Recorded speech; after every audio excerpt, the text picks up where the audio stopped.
Yeah, so I Okay. woke up this morning and I had two thoughts. First thought is Texas just made the Get you some Bible money. mandatory. That too. Oh. That too. That too. I'm not going front. That too. So technically, three thoughts. Three thoughts. First and foremost, give me some money for sure. Then Get some Texas, chicken. get some chicken for sure. But then Texas just made it mandatory that reading the Bible for mandatory for 5.5 million kids. And then the second thought I had was, or third thought I had was AOC backing Hakeem Jeffries and what I really thought about this situation because everybody's kind of kicking her back in right now. And I sat there for a minute trying to figure out which one was a more of a surprise, and I couldn't decide. So we're gonna go ahead and talk about both of those tonight.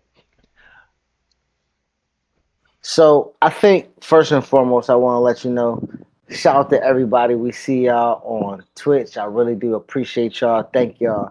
Now for the ones on YouTube, I don't know if y'all rocking with us right now because I do not know if we up live and running. But I just want to let y'all know we see y'all too. You know what I'm saying? So just want to I'll let you check in know on that that real quick. we got the Twitch with the YouTube. We got a pop up. But to my man's point, because I'm interrupting a monologue. That's what we do here. You know what I'm saying? So he woke up with three things on his mind. I woke up with one thing. It's this one thing that got me in your day. And what was that, bro? AOC, baby. You got me up here looking crazy, mama. I'm like BX on day, BX on day. You owe me an explanation, mama. You owe me an explanation. I thought you was gonna be the first woman president. You know, BX on day. You tripping, mama. What we doing? Okay, and you're gonna get your explanation tonight because I think I got an answer for you. But we're gonna Okay. talk about Texas first because this is All right. urgent. This is very urgent. This is unconstitutional in our opinion. And for whoever is spending $8.4 million correcting errors in the Bible-based curriculum needs to answer for that before we do anything else, bro. Ain't gonna hold you. It's a lot of lies being covered up for $8 million. Cause what we do. No, 8.4. Oh, can't forget the 8.4. point four. They can't forget the point four on that Can't nigga. forget the point four on a book that has been available for 2,000 years, bro, with no new chapters. So tonight we're gonna get into it. All right, so let's talk about it. Texas. Everything bigger in Texas. Shout out to Texas. And let me let you know because this just happened and it needs to be understood clearly before we get into any of this AOC debate because I think this is the point that me and Chidi actually agree on, right? This Mhm. is not a Bible study elective that they're talking about. This is not an opt-in program for Christian families. Oh, This is mandatory. This is a mandatory required reading that every public school student in Texas must complete. We're talking 5.5 million kids. And and the specific Bible that they're using is the King James Bible, not a general interfaith religious text, which is fine. Not even the Catholic Bible, which I think would be fair. We got yeah. Catholics. No, we're doing the King James, which is specifically a Protestant translation. So if your kid is a Catholic in Texas, in their public school classroom, they're reading a Protestant Bible. Something I don't think they ever did in life, if we're being honest. And if we're a Word. kid that's Muslim, Hindu, Buddhist, we know for sure y'all not picking up no Bible at all. You know what I'm saying?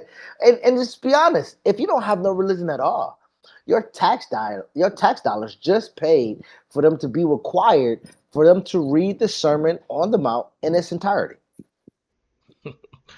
Bro, and this is the part I still can't get past. Before we even get to the constitutional questions, and we will, Texas just spent $8.4 million fixing errors in their previous Bible-based curriculum. $8.4 million in I don't errors. know. I don't know how Tax many money. corrections these niggas had. Tax money, bro. Down the fucking drain. In a curriculum based on the Bible. The source material has been available for 2,000 years. How do you spend $8 million on errors? How do you even get it wrong?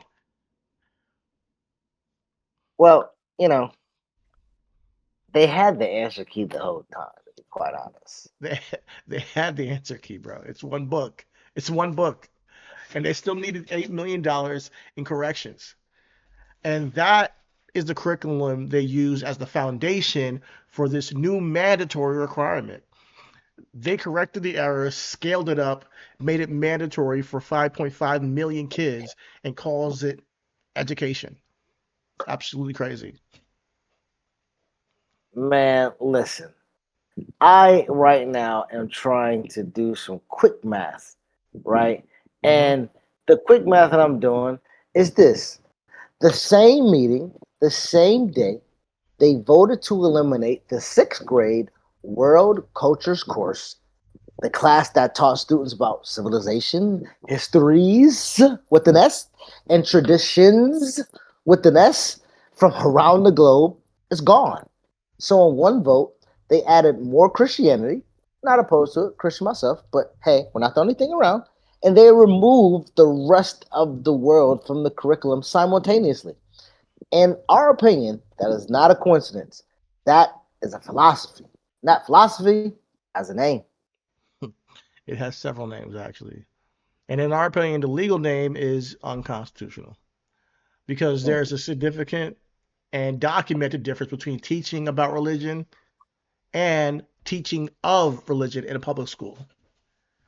A third of Texas adults are not Christian at all, guys. Their children are now required to read a specifically Protestant Bible translation in public school classrooms. That is a, that is the state deciding for children whose families did not choose the faith that this faith is required. That is the government imposing its belief.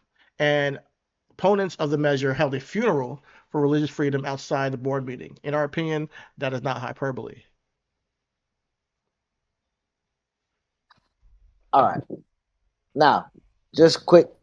He said one third of of of Texas adults are not Christians. So let's just put this in perspective. If one third of 5.5 billion kids are not Christian, we have a number of 1.83 million people that would just be learning something for the hell of it.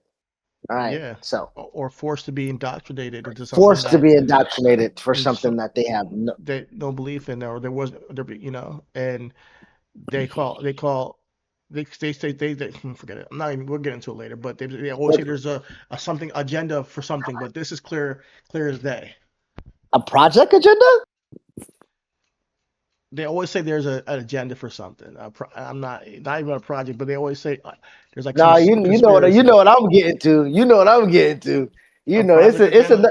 it's a project. You know what I'm Okay, saying? They usually put the project right in our face, baby. well we need projects, don't we? I mean, I'm just saying. I mean, the project 2025, project 2026. I don't know if we need day We projects. don't need that project, but yes, maybe you're right. Maybe that is what the agenda really is. There's no fuck the trans agenda, the gay agenda, the whatever agenda they think is going on, the liberal agenda. No, Project 2025. This indoctrinating people into the Christian belief at young ages in public schools is absolutely absurd. Go ahead. But once we talk about it though, we're gonna talk about it. I think the next line we're gonna get into is you defending your girl. So I'm gonna let you go ahead and get yours off first. You Okay. know. Okay. I'm a little bit. I'm sorry. Let me rewind because thinking about what they're doing out there in Texas really gets me wound up. That's why I got the spinner on me. Calm myself down. Woosah, woosah. But okay, AOC. Let me let me say my piece first because Chris is about to come for me. I already know Rolled up, nigga, ready, it. ready, nigga. All right. So here's what happened, man. AOC announced yesterday she's supporting Jeffries to remain Democratic leader. And Uh her huh. reason, specific name, publicly stated, is that Uh Jeffrey's huh. commitment to securing finance for New York City's public housing. She didn't just roll over. Uh She named a price. She got commitment. She said that this is what I need. He said he would deliver it, and that's why she is, in my opinion, not a sellout. She's doing something for her constituents. That is how people who actually live in the system and represent their real constituents with real needs operate. She has millions of people in her district who need public housing funded. She used her leverage to get a commitment on that. I call that working. You know what? I'm not even going to disrespect the monologue with what I got going on in my mind, but I hear that. My ears work, so I hear that. But here's my problem with it. I'm going to be straight with it, man. Jeffries ain't it. He just voted on a resolution condemning socialism. Hello, that's something that we're okay. Never mind. He has $1.5 million from the Israel lobby. You know, we know we got different packs, so we're not even going to get on his back about that. He campaigned against Mamdani's slate 3 weeks ago. Candidates who represent the same exact direction AOC says she wants the party to go, and he lost. So my thing is now she's endorsing him. That does not look like leverage to me. Looks like accommodation, right? And in my opinion, because we have two different ones, in my opinion, there's a difference between working within the system and validating the system. AOC just handed the most powerful establishment Democrats in the House has her endorsement. What does Jeffrey has to do differently now that he has it? But Chris, what's the alternative? That's what I asked. I mean, you primary Jeffries, I'll say, she tried that already. AOC herself said that was not a good idea right now. You withhold your endorsement entirely and then have zero leverage with the person who leads the House of Democrats, in November. Like, I don't know what the alternative is, in my opinion. In my opinion, withholding the endorsement doesn't change Jeffries. It just moves you from the conversation entirely. She got something specific, public housing. That's real for real people. And listen, I don't want to disparage that public housing is real. I don't want to dispute that. But a verbal commitment from Hakeem Jeffries after the election is over and after he has no longer needs her endorsement is worth exactly how much he decides to make it worth. Meaning he can make it not worth jack shit. And in my opinion, AOC of all people should know that. She beat Joe Crowley. She knows exactly how the establishment protects itself. She knows that she's considered to be an outsider. And so a handshake deal from a party leader actually means what once the leverage is gone. So you rather she have no deal right now? I would rather she build the kind of power that makes the deal unnecessary. If you hear me out, right? Mamdani's three candidates just won. That's power. They don't need to ask for anything. That changes the composition of the House delegation without even asking Jeffries for a fucking thing. In my opinion, the path is replacement, not negotiation with the people who need to be replaced. And I think that's the long game, and I feel you on that. Like I see where you're coming from with that. That's the long game, but it doesn't help people in her district who need public housing funding right now. Not in 4 election cycles now. And in my opinion, the people who are calling this a sellout move have never had to make a decision where the stakes are other people's housing. They haven't been put in her position. It's easy to hold the line on principle when you don't live in a district where people are waiting on the outcome. I respect to that because that's a respectful part of the argument. But she been waiting how long, right? I think if she plays the game, the long game don't have to be the short game, in my opinion. We just saw it happen just like that, right? I just don't think one public housing commitment from a man who voted to condemn your politics 3 weeks ago is the win that we're calling it. You know what I'm saying? I feel you. I feel you, man. I respect that. And this is the debate we're gonna have, and we genuinely don't agree right now. And I think that's okay. And I think that's what people should understand is that within the Democratic Party, it's okay to disagree. And this is what this is what they do. This is how you lobby for what you want, and you see different points of view. Because in our opinion, the conversation the progressive movement needs to be having is exactly this conversation. What's working within the system, and what's working within the system actually look like versus what does it cost, and where does the line between strategic compromise and accommodation that undermines the whole project? What's the line between the two?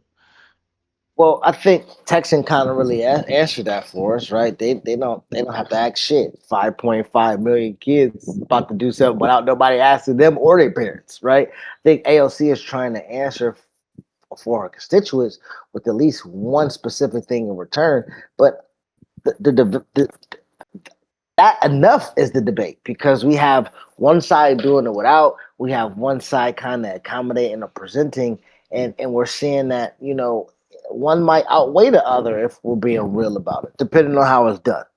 Yeah, for sure. And that's the show tonight, guys. We're going to talk some Texas, getting biblical, and we're going to talk about the gospel of what ALC has been talking about. So Yeah, man. With the correlation of that, everything is gospel tonight for episode 40. Let's get into it. let's get into it, guys.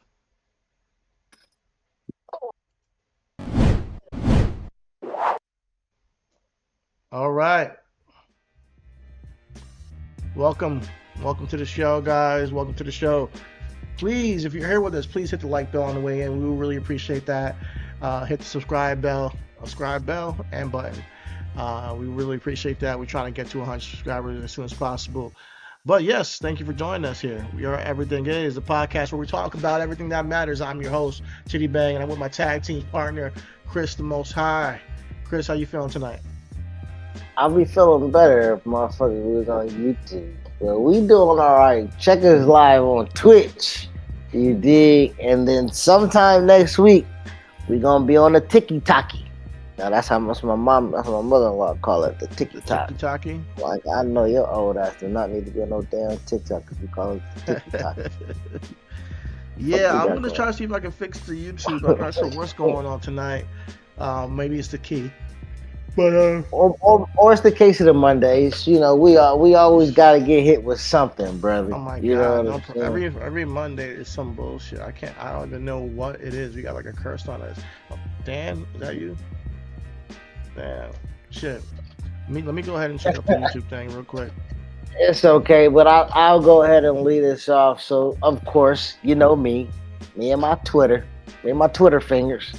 So I catch a little whiff of this, this conversation that Texas mandates their students to read the Bible, and you got every Christian from the mountaintop saying, "Praise God, Hallelujah, Hallelujah," all that shit. You know what I'm saying? Like and then you got a whole bunch of other people in this world like, huh? Oh hell no. You know what I'm saying? Like, you feel me? It's almost like the thing about it is we almost had unity in the schools because you got to think about it. Every parent, no matter what the religion, what the color is, or race, ethnicity, they hate them motherfucking kids on that iPad, and they hate this new motherfucking math, right? So shout out to the Joe Budden podcast. I was just listening to them. And they were just talking about, they had a question. It was like, hey, when did you know you was out the game with your kids and their schoolwork? Everybody said, math, math. You know what I'm saying? So pretty much every parent can identify about this new way that school was teaching math, and like, hey, we don't rock with this. We can get behind this. Hey, you want to you now they found something to divide up that goddamn unity, and what they found was they was gonna make Christian be the law of the school. Right? Christianity, again, we talked about this fight for a minute. Christianity is now in Texas, because of the law, the fucking foundational religion for 5.5 million kids, even if it is against said other kids' religion. I don't know how Texans get to do what the fuck they want to do, bro. I don't get how them niggas really operate like they still in the union. Them niggas do what the fuck they want. Yeah, it's outrageous, bro. To me, I think that on a moral level, I think that we have to understand, come to terms with the fact that like this is more of that fascist stuff to me. Is where we're forcing people down, telling people how to think and what to believe.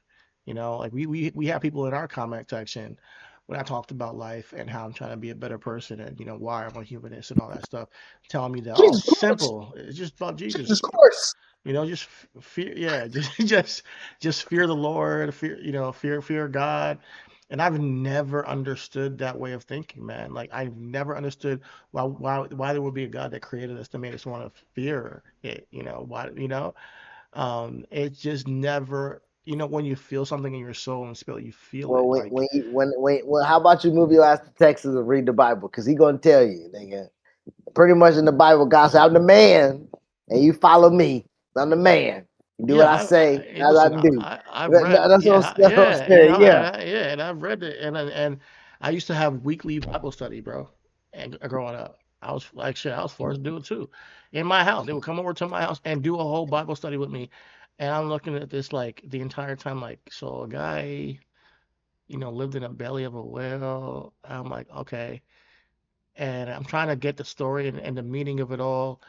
And I looked at it from the point of when I got older, I looked at it as an allegory more than anything because I think the messaging of the Bible is so powerful and a lot of the stories can teach you and help you be stronger in moments where you're weak. So there's definitely like power in the Bible. However, I could write anything, right? And tell people over and over and over again enough times that it's real and this happened before you were alive and believe it and it will be true. People believe in Scientology, guys.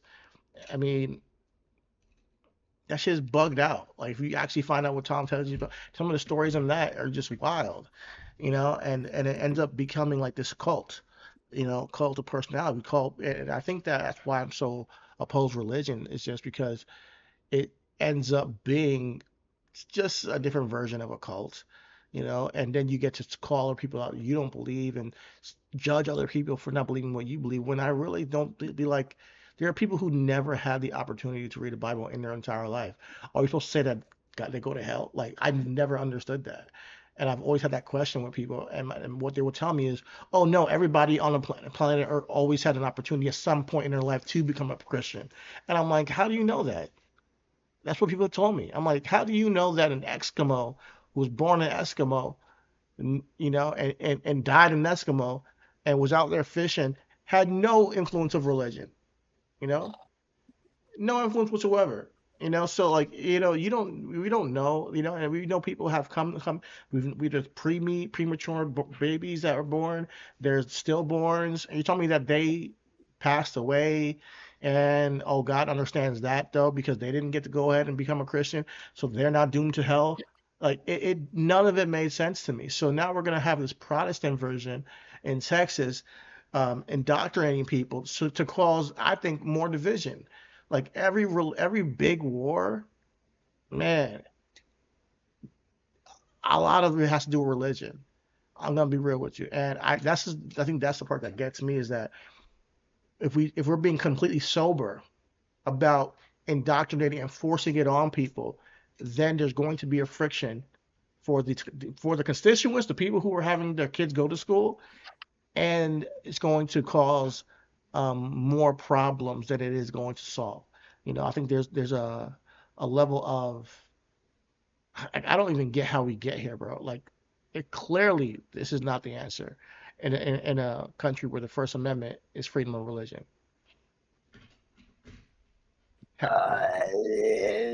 They don't give a fuck about that, brother.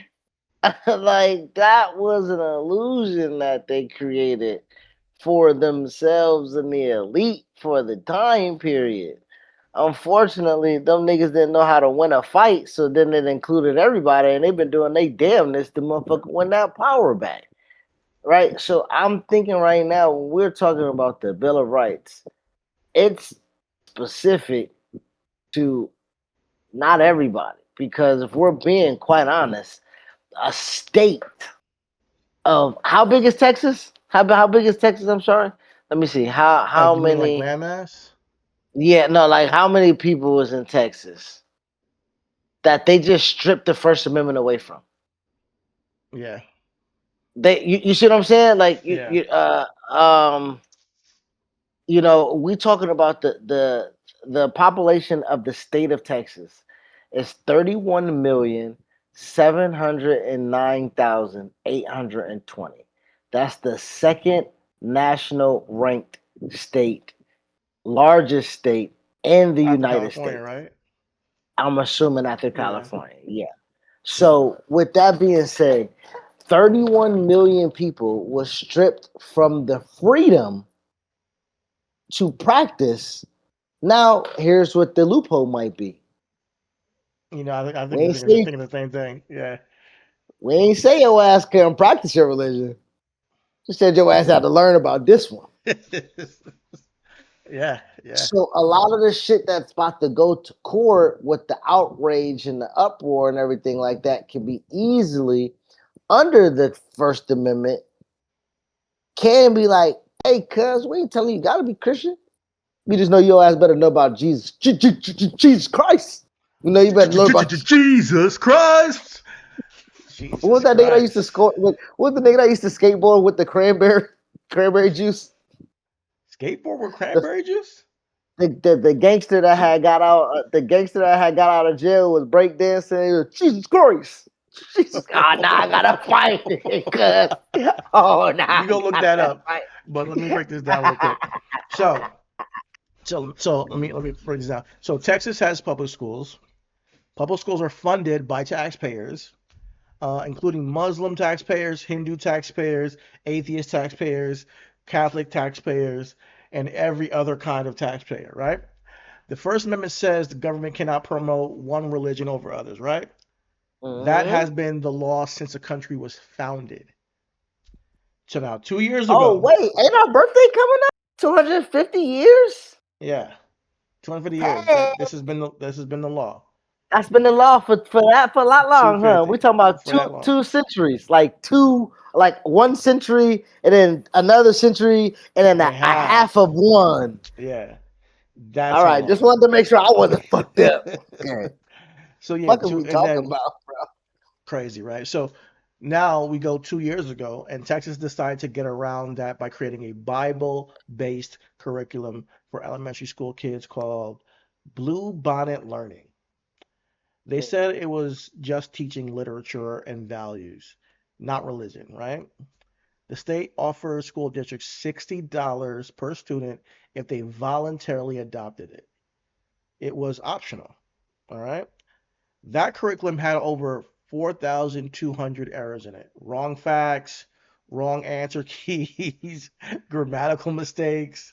The state had to spend 8.4 million of taxpayer money fixing the curriculum. The curriculum that they built from scratch based on a book that has existed for over 2,000 years and that has never changed. So they just fucked that shit up. So there's no new edition of the Bible. There are no updates. The source material is identical to what it was when they started, and they still got it wrong 4,200 times. Then last So Friday, go ahead. I want to ask you a quick question in between that. You said that they got paid $60 for Per every student, kid per student. if they adopted this So curriculum. if we're just like extrapolating this right now, because I was listening, we read in our monologue, it's 5.5 million kids times 60. I'm not sure. I mean, maybe it's forced on them now. Maybe, but I'm not sure if they're. Oh Maybe man, okay, okay, man, I'm not okay, sure if the okay, sixty okay, okay, dollars still okay. applies. So Maybe it does. at the time they were saying that if you volunteered Yeah, it's yourself without optional it if being you got the mandated. new, religious curriculum. If you take your school and you put in your school, we give you $60 per kid, and they're like, oh, we need that bread. Let's go ahead. Okay. Fund a new basketball court or Because something I was about to else. say that's 330. That's $330 million. That's crazy, bro. So we're saying like, so what I'm saying is that number. If somebody wanted to make that indoctrinated and said fuck it, they could have said fuck the school. We giving it to the state. Fuck the state. We giving it to don't politicians. Don't like they can spread that 330 million across the state's You're right. fucking political landscape and said There's, fuck it, nigga. We forcing on you. there's a lot of money in like these. religions and these like mega churches and whatnot. And when they come together and they say, "Hey, man, this is a God's country. This is a Christian country," they tend to force our country to have conflict. To be quite honest with you, because we all know that this is built off of freedom of religion. The Protestants coming here and the Pilgrims and all that stuff. We did that to get away from religious persecution at one point, right? So I believe that, the country should stay that way and believe in those values, but here we are. So essentially 2 years ago, Texas decided to get around the Constitution by creating a Bible. Yeah, sorry, I said that already. The curriculum had over 4,200 errors in it, wrong facts. So then last Friday, they took the same corrected curriculum as their foundation and voted to make the Bible reading mandatory for every single public school student in Texas. Not optional anymore, it's required. David and Goliath in elementary school, the Sermon on the Mount in middle school, Adam and Eve in high school, specifically using the King James Bible, which is Protestant translation that Catholics do not use and that has nothing to do with Islam, Hinduism, Buddhism, or any other faith practice, roughly a third of Texas adults. So they also eliminated the sixth grade world cultures class at the same meeting. So they're saying learn the Bible and exclude any type of learning from other cultures, other, countries. Oh my God. So in one vote, they added one religion and removed every other culture from the curriculum simultaneously. The $8.4 million is just, you know, it's just insane. It was all for corrections that they had to make on the fucked up curriculum they made in the first place. And now that they corrected it, they're saying they're making it mandatory. Um, I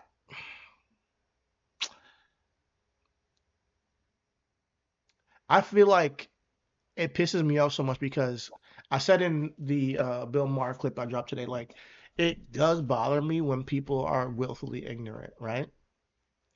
And what this shows me is that there's a vision of the world that people have that is, I'm right, you're wrong, let's fight. That's what this tells me. Let's fight about it. We're right. We're so convinced we're right on what this thing called life is and where it came from and Adam and Eve and the stories in the Bible. We're so convinced that we're willing to force it down your throat.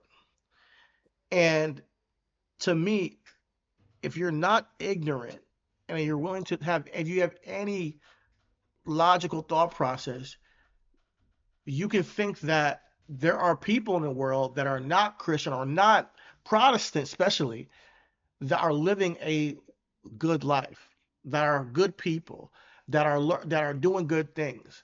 Then on top of that, you're forcing the Protestant Bible down kids' throats, and then you're removing like world history. So you're creating a generation or generations of ignorant religious sycophants.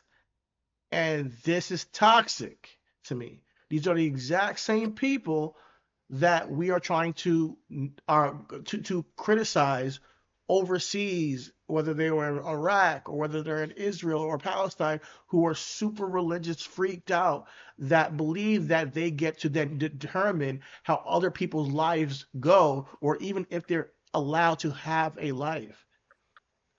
You're creating a whole generation of that. Rather than getting kids to understand one another, to grow with one another, to say, hey, listen, there are good people over there too, and they do this thing called life differently. They have these values, and that's how they learn, and that's how they do things over there.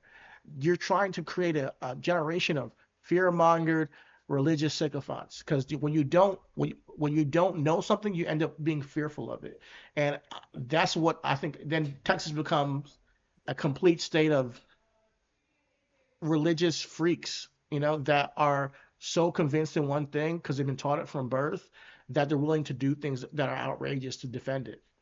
But that's what I'm trying to say. They're not, because Christianity being forced on Texas, we already did the math. Only I think we said 1/3 like has like identified like at least 1/3. Like I don't really and that's not the kids. We talking about 1/3 of the population. Adults, yeah. So one third of 30 million is 10 million people. We got 10 million people that said, bro, I don't associate with this. Right? You got another like you said, another subset or percentage of people. I would say myself, if I lived in Texas, I wouldn't consider myself. I identify with the Christianity, with Christianity and the Christian beliefs, but I don't follow my. I don't fancy myself as a follower of the religion wholeheartedly. So my thing is, my children have kids' Bibles. We read them children Bible stories and stuff like that. For me to have to send my child to public school and have them have to be forced to read the Bible when I don't, you guys don't force the tax money for them to have free lunch. You know what I mean? Like you don't force the tax dollars for teachers to get paid more. Like you don't have the tax dollars to make the schools improve. Like so my thing right now, like you said, um, the earlier the $8.4 million. This is taxpayer Taxpayers' funds. money, man. People who Taxpayers funds, right? taxpayers. So again, Texas now again, Texas don't have a lot of state tax, right? So that means the war chest of funds that we do happen to Is get limited already. is because we're a state a tax free a tax free state. I'm sorry, hold on, let me slow down. Federal income tax come up. A state income tax free state, I a mean, tax yeah, state income tax. Yeah, yeah. right. So as far as like tourism tax, like Florida has and stuff like that, like that they have things like that but Texas more oftentimes than not, we do kind of see that the underbelly of how Texas performs is how big your wallet can influence the way of the wind blowing, right? So I'm paying attention to the 8.4 million. Like, was this voted upon, right? Was this something that was sent out in a memo through emails, right? Was the like this is not just one school district. This is a state appointed situation for all public schools that fall under the hearing of that voice. And to me, I do believe it absolutely, for the most part, again, when you're making corrections on curriculum and you can't fucking make the correction for the math, you're taking away you're taking away world culture courses that show other people's diversities and religions and civilizations and their traditions and their histories. Like, so what is the lessons of the Crusades then? Yeah, yeah. What are we teaching of what is the teachings of the Crusades as we have this religious fucking firestorm of the Islamic Muslim faith, and then we have Christianity. That was a war, people. So what are we going to say? This war was over religion. Well, why is that? Who's the one that said that religions couldn't coexist? Yeah, What was the man. reasoning behind that? It's sad because, like, now we gotta have this fight that we all know. It's like you're never going to convince everybody to be Christian. You're never going to convince everybody to be Muslim, everybody to be Hindu, whatever it may be. There's there's sometimes it comes to a point where you gotta live and let live, right? Live and let live. It's not to drown and try to, force your faith onto other people. And I respect people who believe in Jesus Christ as their Lord and Savior and all that stuff. You have a different life path than a lot of other people experience that, and I hope that people can understand that what Jesus Christ has done for you in your life is meant for you. And I always say it to people, sometimes what God says and does is for just meant for you. It's not for me to then tell people God did this for me, this is the answer, now you guys should be forced to do what I'm saying.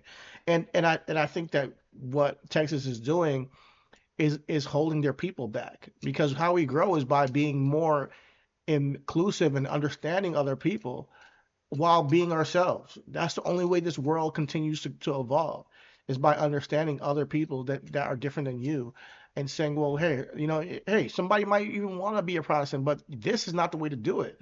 But you might be able to convince them if you say this is why we practice this way. But to use the government, oh, you gotta say something? Go ahead. I was just gonna. I'm so sorry. They used so to your to find out what they spent it on. To answer my question, they used the money to clean up not only errors or broken math or academic errors or typos or sloppy publishing. They did it to clean it up, right? So I asked them, well, how are they going to teach the Crusades? They are teaching it in two separate state programs. One is the optional elementary blue bonnet learning, which they call it optional, but we just found out it's not optional. And the mandatory K through 12 social study standards. This is what I wanted to speak about. So in a fourth grade blue bonnet curriculum, they're going to teach the Crusades or the Crusaders. They're going to have Crusaders speak on them as in knights and castles in the medieval culture. Oh That hell that is no. that is that is what that is what they're gonna the journey of a crusader. An assignment asks fourth grade students to write a third person narrative describing the physical journey of a Christian crusader, highlighting the positive. The original version of this lesson asked students to highlight positive impacts of the Crusades. This faced intense backlash from the Jewish and civil rights organizations, pointing out that Jewish and Muslim communities were massacred in this, right? They were massacred in this. So in the high school world history standards, the mandatory, they are going to talk about this and framing it of warfare. The standards require students to study the Muslim invasion of Christian lands leading to the Crusades. So, like, the switching up of This is straight up how propaganda. the stories is told. Exactly. This is straight up Exactly. propaganda. They want a Exactly. whole state to be lied to, essentially. This is sick, bro. This Um, is sick. yeah. So they did it to sanitize the mass violence of the Crusades. So Because that's what I want. That's what I wanted to really like. Because I know I vividly remember in school, like reading about it. And like, oh, they was getting busy back in the 1400s, nigga. yeah, Like bro, they was they going was crazy, bro. all the stuff they told us that the video games was harming us, nigga. They've been doing that centuries ago. Like, Yeah, yeah. The you know what I violence has mean? been a So part of religion forever, and how do forever, you clean that up? How do forever. you and tell the truth of it? How do you rationalize that to then say that yeah, it's okay? Like almost to make it say like yeah, it's a part of our history, and whitewash it or clean it up, like to make it now forced on everybody. This is crazy. Anyways, the board argued they weren't eliminating world history, they were reorganizing it. So they're trying to change world history too. Instead of giving sixth graders one dedicated year to study world cultures and geography, they spread small pieces of world history across grades 3 through 7 alongside Texas and U.S. history, all taught in chronological order together. Under the changes, students would receive roughly 1.2 years of world history content spread across those grades. technically more total time than the standard alone sixth grade course currently provides, just delivered in small pieces instead of one focused year. They're Board not members, teaching nothing. They're not teaching nothing. yeah, man. Board member Brandon Hall called it a generational opportunity to stop, in his words, watering down American history. The argument from supporters was that teaching things chronologically and Texas first helps kids understand cause and effect and builds a strong foundation where they get to before they get to global topics. Texas Why? first. Yeah. Why? What? When Now, was Texas established? When was Texas established I in the know when it state? was an annex, that was not first, but Nigga, they're trying to brainwash the kids for sure. 1845. 1845. Okay. So Okay, what and world history happened real in quick, let me. chronological? Go An ahead. advisor named Donald Frazier told the board the changes were an opportunity to create an American and Texas identity, stepping away from what we called divisive identity issues. One of the board's own appointee advisors, David Barton, views the separation of church and state as a myth and has argued that the Ten Commandments are foundational to American education. And only one of his 9 advisors chosen to shape this curriculum has experience teaching in Texas public school. Critics pointed out that specific content getting cut entirely, not just reorganized. Japanese American internment camps during World War II, opposition to the civil rights movement, and the positive contributions of Islam were all omitted from outlines. A sixth grade world cultures teacher in North Texas said she's noticing an atmosphere of fear among educators, comparing it to historical periods of extremism and excessive government control over education, saying it starts with censoring and controlling education. The simplest way to explain it is that Texas didn't technically delete world history, they diluted it. They took one dedicated class where kids spent half a full year learning about other cultures and broke into small scattered and pieces through Texas history across 5 years, then called it more time. Meanwhile, they added an entire mandatory religious reading requirement with full dedicated focus. So one subject got concentrated and expanded, the other got spread thin and deprioritized. A former public school administrator is now in seminary training and who described herself as the devout person of faith, said it plainly. I'm a firm believer in the separation of church and state, and this is where the state's gone too far. A Texas Freedom Network advocate connected it to something larger. This one part this is one part of a broader goal of removing public education from Texas entirely. Because manufacturing the appearance of failing schools is what builds the case for vouchers and privatization. Ooh, that's a real rational. That's the real rationalization. Not we're teaching less world history. It's we are restructuring how much weight every subject gets, and the subjects that didn't lose weight are American identity and Christianity.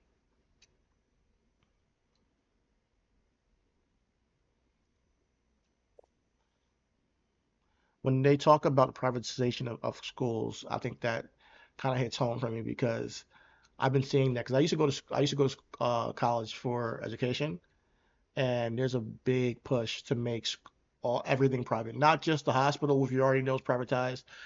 That's why we want to get free healthcare, but they want to make education privatized. So the right to learn and grow and have your kids be well-adjusted adults who are knowledgeable about the world and how things work is going to be you have to have money to do it. And this looks like one of the steps to do that, which I didn't look at it from that point of view, but it tracks. I mean, with Texas being the first state to kind of implement something like this, it only then embodies, it only emboldens follower states like Texas. I'm sorry, follower states like Florida, follower states like Louisiana, Whew, following right. states like Alabama, following states like Arkansas, following states like uh, uh, Tennessee, right? We're talking about southern states that can now indoctrinate themselves away from. Now, to be quite honest, to be fair to Texas, they don't have a lot of American history that is negative history, Give me realistically. 1 second. I'll be right back. No problem. Their ties to slavery isn't quote unquote the same, as it is for other states, possibly. You know what I mean? But I think the biggest thing right now, just looking at what we spoke about, Texas was annexed by the United States in December 29th of 1845. They were the 28th state, and the formal transfer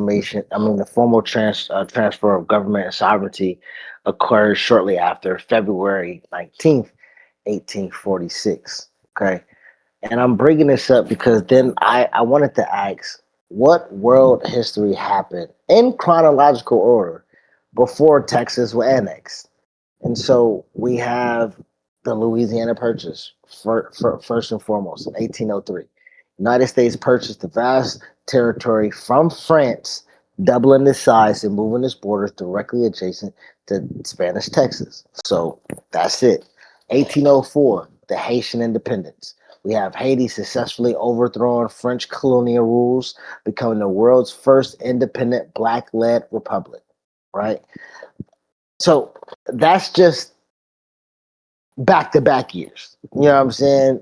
But going down, we're talking about world history that probably that impacts American history. We have the Texas Revolution, right, in 1836, where American settlers and Tijuanos, right? I don't want to disrespect my Mexican brothers, but they revolted against Mexico, leading to the creation and the independent Republic of Texas, right? So I'm only bringing this up because there is a ton of world and American history that kind of happened before Texas was annexed, for Texas to kind of then have this to embed this America first, this Texas first framework that it honestly, it's just explicitly mandating patriotism. Like, what is that? American exceptionalism. Like, what is that? Right? State pride as a core principle. Nigga, I just moved to Texas. Like, nigga, I don't embody the state pride of Texas, nigga. Like, what if I'm a New Yorker? What if I'm like what like you know what I mean? Like, what if I'm a migrate here and I have to be indoctrinated into something that again is what to me, right? The legal mandates of patriotic history, I don't really fuck with that because under these rules, the state explicitly defines the primary goal of history education, and it's not just memorizing dates or civic indoctrinations. Wow, that's Yeah, you're hitting the nail on the head, man. they this is what in quotes. The primary purpose of Texas and American social studies is to educate students to become proud, responsible, and patriotic citizens who respect the dignity and rights of their fellow citizens, who love their country, and who cherish liberties and law. What the fuck are you talking about? How am I supposed to cherish my the rights of my fellow citizens if I don't even teach their traditions, if I don't learn their traditions, if I don't know their holidays, if I don't know their religions, if I don't know how the citizens we're talking about in Texas are Latino descent. I don't believe all of them practice Protestant Christianity. I believe we have a lot of Catholic Mexicans. Yeah, you do. Right? Like, right? You know what I mean? Like, I don't think we have a lot of Protestant Mexican people. We have a lot of praying to Santa. You know, you know what I mean? Like, we got a lot of. I don't see how in Texas itself, when your next door neighbors are of Latino descent, or maybe even we're going to say Asian descent. Like, what? Okay, That's frustrating to me. it That's is. frustrating. So like you mentioned the Crusades. I looked up some stuff, and it just says that religious conflict has been one of the most persistent drivers of organized violence in human history. The Crusades, the 30 Years' War, which killed an estimated 8 million people across Europe, largely along Catholic Protestant lines. The Inquisition, the partition of India in 1947, which triggered violence between Hindus and Muslims that killed up to 2 million people and displaced 14 million. The ongoing conflict of Northern Ireland between Catholics and Protestants that lasted decades.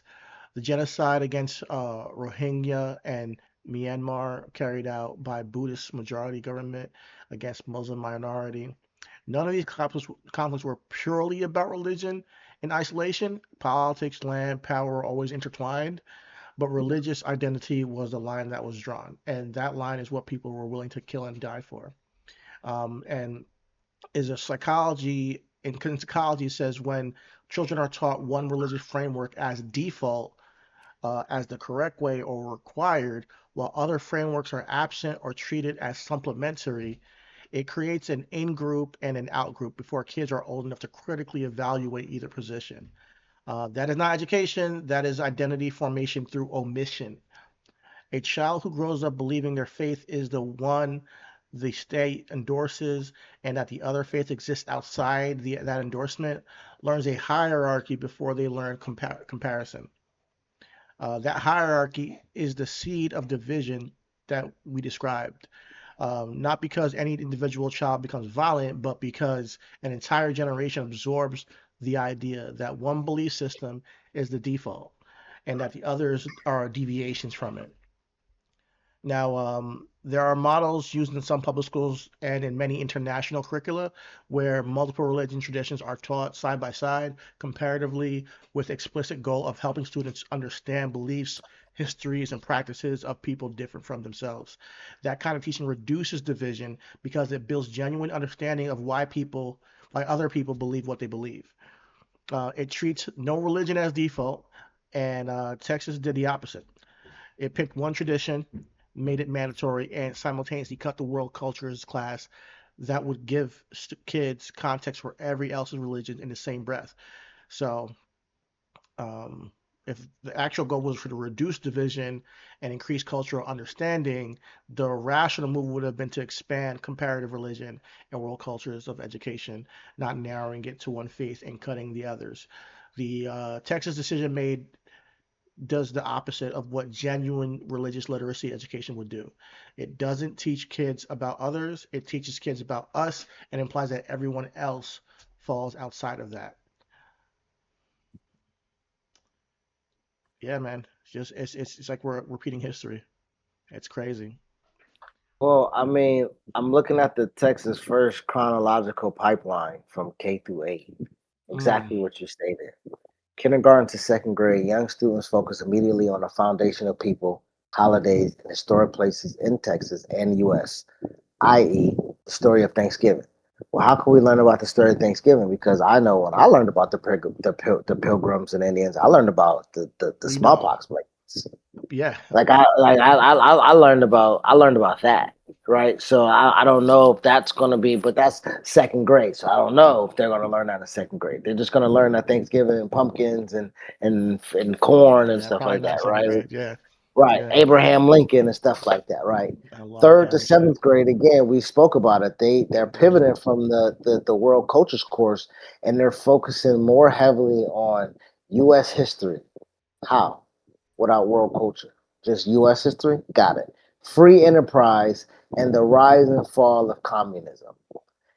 Eighth grade is the capstone. Okay? The entire eighth grade social studies year acts as a dedicated Texas history capstone. The state's curriculum explicitly structures this year around the theme of Texas as a leader in the nation and the world. So when you're talking about the me first mentality or the we better than them type of mentality, it's teaching them motherfucking selves that they're teaching the kids we were leaders here not only in this nation but around the world. And to be specific, man, I'm not going to act as if the annexation of Texas wasn't necessarily them in some type of way fulfilling America's manifest destiny, right? You have to understand that Texas brought in a vast amount of wealth. They did have the cotton power, and they showed some resemblance of independence into the Union. But to be quite fair, what they kind of did was then establish themselves, kind of like how Jerry Jones does amongst all the rest of the NFL owners. Yeah, follow this lead. Kind of, if you don't, you're never gonna be as worth as more as me. I mean, worth as much or more than me. And realistically, if you think about it, Texas, I do believe, is one of the most financially fluid states that we have because they follow the ideology that we can get her done here. You know what I'm saying? Um, I think the real public debate again here is this revisionist propaganda from foreign and radical groups. Um, it is detrimental to the real growth of the new generation. Um, but we've already found out that they don't not only want the new generation to be ignorant, they want the ones who are leading those to the new generation to be as ignorant. So essentially, they want us leading them to slaughter. They want us dumb. They want the teachers that are of my age or whatever. We're like, hey, this is not right. So you either you pick or choose. You're going to be in this public school and you're going to teach what they tell you to teach, or you're going to move out the state, or you're going to move to a private school, or whatever the case may be. But you will ultimately lead these kids down the path that will forever have them questioning the things that they learned at such an early age. Because again, there will always be that aha moment until this world is no longer available to prove the things that they've done not to be true. All of the things that America has tried to hide from us, all of the things that she has not been able to keep her promises about and she wanted to tuck away in the closet. Unfortunately, we are the kids that go search for Christmas gifts. We are the kids that go in the closet and try to find where the shit is hidden. And unfortunately for us, we end up running across the stash. And we're like, oh my God, it's crazy in this closet. You know what I'm saying? Like, you know what I mean? You fuck around and find out that your mom liked the BBCs, and you like, Oh my God. you just find all types of history in Oh that my closet. You was like, God. I'm just looking for the presents. I know my dad like goddamn. Oh my Lord. BBWs. Nigga, the first time I ever saw them big ass titties that come out here, it's on the little white bitch that look like a pencil. Her titties look like two rock boulders. I'm like, Dad, this what you like, nigga? You tripping? I had to go to my friends to get the booty They talk. say everything is bigger in Texas, they say, you know. Nigga, you had the Dolly Partons out there, nigga. Oh my goodness. Oh my God, bro. But yeah, man, Um, you know they hide the history from us, bro. America hide the history, and you find out like, oh shit, like y'all enslaved damn near almost everybody. Y'all done damn near killed off everybody's religion. Y'all took away people's identity, and then when you give it back to them, you give it back to them when they're already fragmented. You give it back to them like we spoke about the Japanese Americans, right? They live in such amount of peace right now because they went through so much hell with these niggas. Right? Like nigga, like you gotta think about this is what I'm trying to let y'all know. America, again, we call her she for a reason. That bitch don't ever apologize. America don't say sorry at all. Now think of any woman that you might know when she apologized. Not ever. Dumb motherfuckers apologize to the Japanese Americans like, hey man, we sorry for what we did. Completely our bad. We fucked this completely up. You know who else they apologize to? The Native Americans. While we're talking about teaching Thanksgiving and stuff like that, they had to go back and say, hey man, sorry about them smallpox bikers we We gave. were wilding. Yeah. We were wilding. Take this resort and you get a casino. Go for it. Hey, we're gonna make sure Florida never gambles with nobody but you. Weird ass shit, man. Shout out to the Seminoles out here. After they have billions and billions and billions of, oh, not trillions, let's be real, of dollars on the backs of, all people of different cultures, and then you want to tell people, oh yeah, you can't learn about them in your schools. Don't teach your kids about this. Oh, it's causing division. No, you causing division because you think The, that you the, want to push this white supremacy shit to the but the children. thing, It's but the about thing the about the building of civilizations, I'm sorry, like yes, the fact that they can't learn about other civilizations as they try to hide how this civilization, as great as they really want to got make built. it, got built. Is the irony is not It's crazy. again, but no, but they again cheating. They're doing it because they have the ability to do it. Again, we already talked about Texas don't Yo, really. Jasmine Crockett, yo, stand up. James Talarico, stand up. Let's talk about it. I'm calling you white, you guys out. You guys are out there trying to run for Senate and shit out there in Texas while this is going on. Speak your piece. Make it a Jasmine's public gonna say conversation. it's only one. Make it a national conversation. Pound the table. We need fighters that can go against this shit. This is Jasmine just gonna say white Jasmine Felicia supremacy. Crockett ain't running for Senate. Jasmine gonna say that's Jay's problem, right? And that's where the infight is gonna happen. This is, and I don't mean to make you look like that, but if this is what this probably will lead to our conversation. It's well, If yes. if if if we can't together within the blues to just tie the flags together.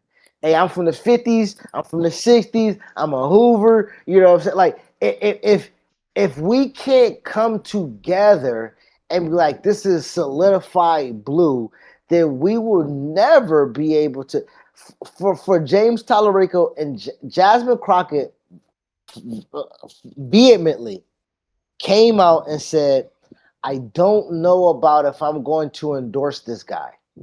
I don't know if I'm going to fully support. And she doubled down and said, so for all the smoke y'all got for what's going on in Texas, that's why I tried to cut you off. For all the smoke that we got going on in Texas, I'm not the one you need to be bringing this to. It need to be James. And to be quite honest, I'm not against her saying that. But to your larger point, Jasmine and James do gotta tie the flags together and be like, "Hey, you think this cool? Yo, no, this ain't cool. All right, we gotta at No, least team up no, on y'all this. gotta You know what bang I'm saying? together, man, because Yeah, for sure. because when it comes to how serious things are, the more and more we find out that shit is so fucked up, bro. Shit is so fucked up, worse than we thought, bro. They're trying to force religion, Protestants, King James book, on 50, on what was it, 50 million or Five, five, five, five, five, sorry, 5.5 5.5 million million. kids, hmm and counting, because people get having babies and shit. Listen, it's outrageous, guys. We have to stand up for what's right. We gotta stand, and it's not AOC, listen, not AOC. Jasmine Crockett could stand up for what's right by just going on social media and talking about this. I'm not even like, yeah, you're not the senator. You're not gonna be senator. Okay, we can move on from that. Your voice still matters to people. Your voice still matters to people. It matters to me. It matters to black people, black men and women in Texas. It matters to other people of disenfranchised communities in Texas. People are now to the children in Texas that are going to be in your state learning about the having civil rights removed and and all this stuff. Like we have to stand up together. And you're right, Tarico as well. But yeah, this goes into our next conversation because when we talk about coming together in the blues, we have people that don't agree on everything in this, and it's okay. And we have that brings us to AOC and Hakeem Jeffries. Clearly are not the same type of Democrat, clearly as them. But as we sit here today, AOC is getting a lot of heat for endorsing the the leader of the House. Well, the leader of the House is Chuck Schumer, but we could talk about Hakeem as well because he is very influential because he's House. Let me not misinterpret it. Let me just go ahead and show y'all the video first while I do my research. Do you still feel, though, if Democrats win back the House, that Hakeem Jeffries is the right person to lead? You know, I've engaged in many conversations Turn up the volume, with please. Leader Jeffries. I turned it up all the way. For me, Okay. Give me Okay. 1 second. Let me try it one more time. Is it my local dump? Volume. Pump up the volume. Pump up the volume. Let's try this again. Let me know if you can hear it. I read just a part of what you said. I take your point. Do you still I hear feel, it. though, Yep. if Democrats win back the House, that Hakeem Jeffries is the right person to lead? you know, I've engaged in many conversations with Leader Jeffries. And for me, and we have a broad caucus, right? For me, I have made very clear that one of my priorities in determining and in a leader determination is securing public housing financing for New York City. And Leader Jeffries has made his prioritization for the residents of public housing very clear. And for that reason, I will be supporting Hakeem Jeffries for leader. You know how this works. I read just a part of what Okay. So let's talk about You it. read that like a hostage, bro. You think so? Yeah, the way she was looking at the camera, the way she couldn't get through the words, the way she wasn't confident. I've never saw AOC speak like that other than when me, you, and Stephen A ripped her for her not knowing how to conduct herself overseas in that one situation where Okay. she looked a little bit but then there she looked like she was out her depths. Here she looks like she got a note from Jeffrey saying, "Your mom ain't safe until you say it." You know what I mean? Like shit. Like it looked very much like I made it clear that I support. Well, I think you should allow the leaders who have the ability to lead make that decision for you because prior to this, Leader Jeffries was not someone endorsable. Yeah. Leader Jeffries was not someone who was holding up his end of the bargain. Leader Jeffries was not someone, again, that was in the same ideology of how the party should be operating because he's a moderate Yeah. in most cases. Uh-huh. So it was a little confusing for me watching AOC do I that. think it It was was. confusing. I think it was confusing for a lot of people, but I want to bring you back because me first of all, you always talk about reaching across the aisle, bipartisan, working within the system to overturn it. Correct. You were trying to tell me that Stephen A. Smith Correct. is working within the system to help black people, which I think is a complete sham. But you were considering it. I'm, you I'm know, only considering it because he be having a lot of black people on that little thing, and he's it making be money kind of off of these black people. The arguments on his thing is him making money. That's fine. for sure. But he has opened my and I'm to not your saying point, yes, there is a there is a there is a byproduct to doing that and how people get informed on things for sure. so back to the monologue. What does this do for AOC for Jeffries not to go back on his word? I think Like that what she what said is that he's extremely vocal, right, on supporting the public housing and increasing the funding for public housing. So if she's been trying to get more public housing funding because she understands what her constituents need. This is an incentive to do it. And I want to bring us back to also Mamdani and Kathy Hochul. Look at all the shit that he's got that they said he wouldn't be able to get done. That's childcare, free childcare, taxing billionaires, who are not living in New York City. He just got the rent froze. All these things and balancing the budget. It's because he had to deal with a moderate and Kathy Hochul and talk to her and endorse her. He just did that. He endorsed Kathy Hochul, and guess what happened? The checkbook opened up for New York City, and to get these things cleared, and it makes him that much more powerful. I think what AOC is doing is one looking at the best path forward right now for her.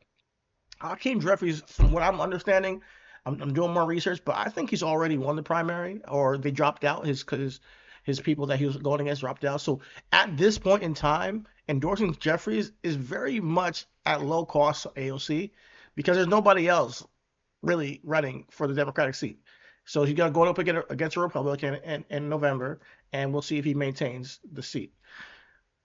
So she also was able to use the leverage of her voice and saying, yes, I endorse him, so that her progressive constituents can still go out and vote for him and say, you know what, he's better than the Republican dude, right?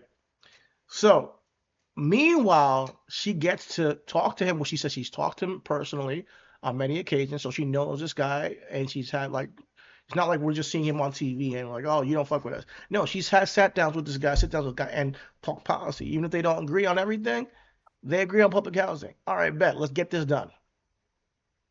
I can't blame AOC for doing that for her peoples. Let's get funding for public housing. Let's fix these projects that people haven't gotten fixed in a minute. The elevators that don't work, the pissy hallways, and the courtyard that hasn't been refurbished. All that stuff needs to be worked on so that people have a better, decent, livable situation. The electricity, the heating in these projects are sometimes out of whack. And I've been in them where I'm like, man, it's way too hot in the summer and way too cold in the winter. And I'm like, man, I just feel bad for who my friends who were were back at the time that would go over and come see, because I'm like, damn, you gotta freaking wear like, they didn't even want to be home. Let's be real. They didn't want to stay home. They wanted to come over to my house, which is upstate, and hang out with us, and spend the week with us. So I know what people are going through in the Bronx and in Harlem and in Brooklyn. So if we can figure out a way to solve that with having a Democrat maintain his seat through her endorsement, then I'm for it. But I get the picture where people are like, yeah, I get why people are upset. Put it that way. As a democratic socialist, this kind of seems like assimilation into the Washington establishment in some shape or form. As Hakeem Jeffries he's an institutionalist. Let's just be honest. Like, if there's nobody challenging him, he's cozy. Correct. There's no incentivization for him to move any different than he has.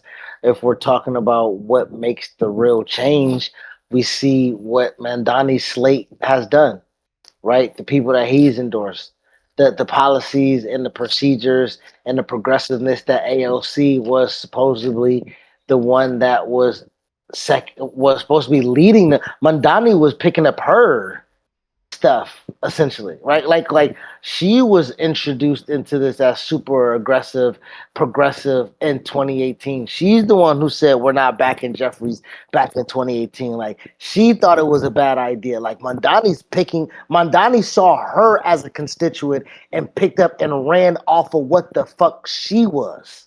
I'm glad you said that, because let's be real, this is all politics, man. So let me take you down the timeline of what's going on here. So Jeffries has already won. Let's be real, because he didn't have any competition. He didn't have no competition. Chi Ose filed paperwork in November 2025 to primary Jeffries. Mamdani privately discouraged Ose from running. Mamdani discouraged Ose from running. Then AOC publicly said she did not think primary challenge to the leader was a good idea right now. She didn't say ever. She said right now.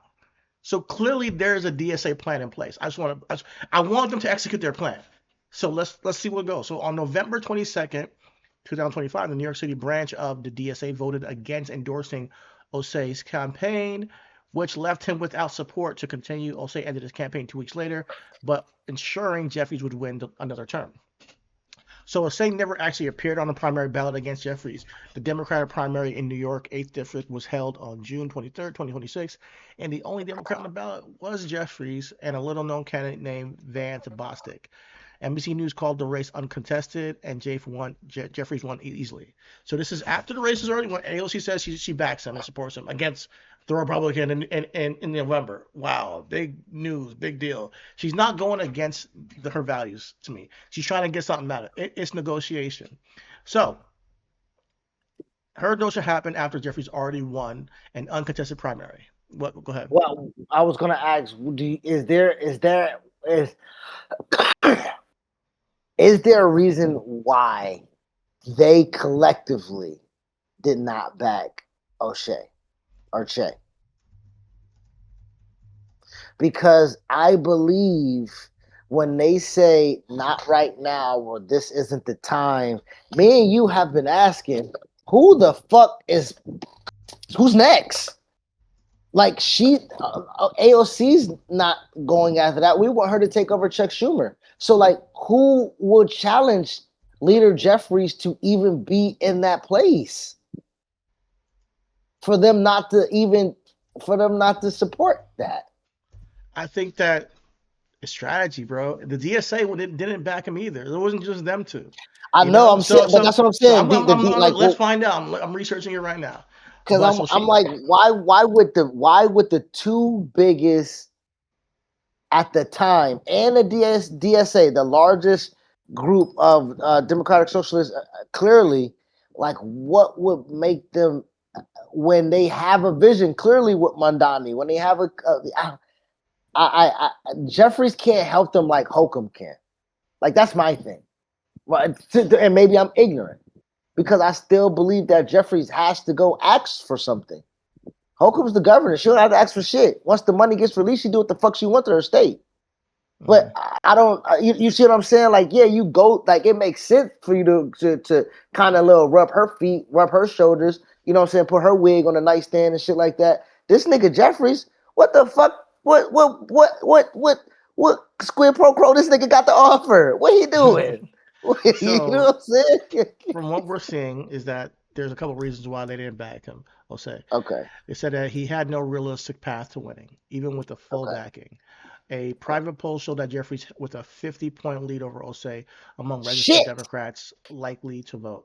74% approved of Jeffries' job performance. 69% viewed him favorably. And even after voters were shown negative messages about Jeffries, that he's boldened to corporate donors, too conservative, declined to endorse Mamdani, wrong on Palestine, he's led, barely moved, holding on to a 40-point lead. So Jeffries also maintained a very strong base of support in the mainly African-American neighborhoods of Canarsie and East New York, which had consistently backed moderate candidates and which Osei had never represented. This wasn't a borderline call. It was a landslide loss waiting to happen. Mamdani needed Jeffries' goodwill to govern, not just win. Mamdani saw an all-out DSA war against Jeffries as something that could imperil his own affordability agenda. Jeffries had significant sway over funding and political relationships Mamdani would need. As one commentator put it, the New York City Democratic machine sees endorsing against Jeffries as a red line, and crossing it risks having Governor Hochul kill Mamdani's policies in the cradle. Mamdani was playing longer, more practical game, protecting his own ability to actually deliver on universal child care, and the rest of his platform once in office. Reason 3, the math behind why DSA pulled back was close, not unanimous. The vote within the New York City DSA electoral working group was 52 against endorsing Osei and 626 against 555 in favor. So that's only 52% against him. It was barely a majority, not a consensus. A meaningful chunk of the actual socialist base wanted to back him. The institutional leadership and Mamdani's personal lobbying tipped it the other way. Question about Osei's actual commitment to socialist movement. Some within DSA questioned Osei's commitment to the organization since he had only recently joined and were reluctant to back him given he appeared to have no realistic path to victory anyway. One commenter pointed out that Osei clarified in 2023 that he wasn't a socialist after DSA came under fire for ceasefire protests and only rejoined DSA after a few weeks before considering this run. While Mamdani is committed, longtime DSA member who won on a explicit DSA platform. So there was real internal skepticism about whether Osei was genuine standard bearer for the movement or an opportunistic vehicle. And 5, the bigger prize is the speakership, not the seat. Jeffries could become the next Speaker of the House if Democrats reclaim the majority in November, meaning some on the left who declined to endorse him were explicitly thinking past his primary toward who controls the gavel. Burning bridges with the man positioned to be the Speaker over a primary you can't win in exchange for nothing was viewed by Mamdani and AOC as a bad trade. The sharpest critique of this whole sequence comes from World Socialist website, which is far to DSA's left ideology, and call the outcome exactly what your monologue debate is circling. They argued that this support for Jeffries exposes the fraud of Mamdani's anti-establishment position, and that Osei's obedient withdrew after the vote. That's the most direct version of Chris's instinct that this looks bad regardless of the strategic justification. This wasn't really AOC and Mamdani protecting Jeffries out of loyalty or fear. It was a calculated bet that doomed a primary fight would cost the movement more than it gained, both in immediate political capital with Mamdani's governing agenda and in the long-term leverage over who becomes speaker. The question worth putting to the audience is whether the calculation was sound strategy or whether, as the harshest critics argue, it reveals that the movement stops being willing to fight the established exactly when fighting it stops being convenient. So you decide. Yeah. I think if you read that latter part with a little bit more conviction, you will see where I lie with that, because that last sentence, it has me to question. And then also when you said crossing Jeffries is like redlining. Yo, I ain't gonna hold you. I ain't never been a nigga with that much power.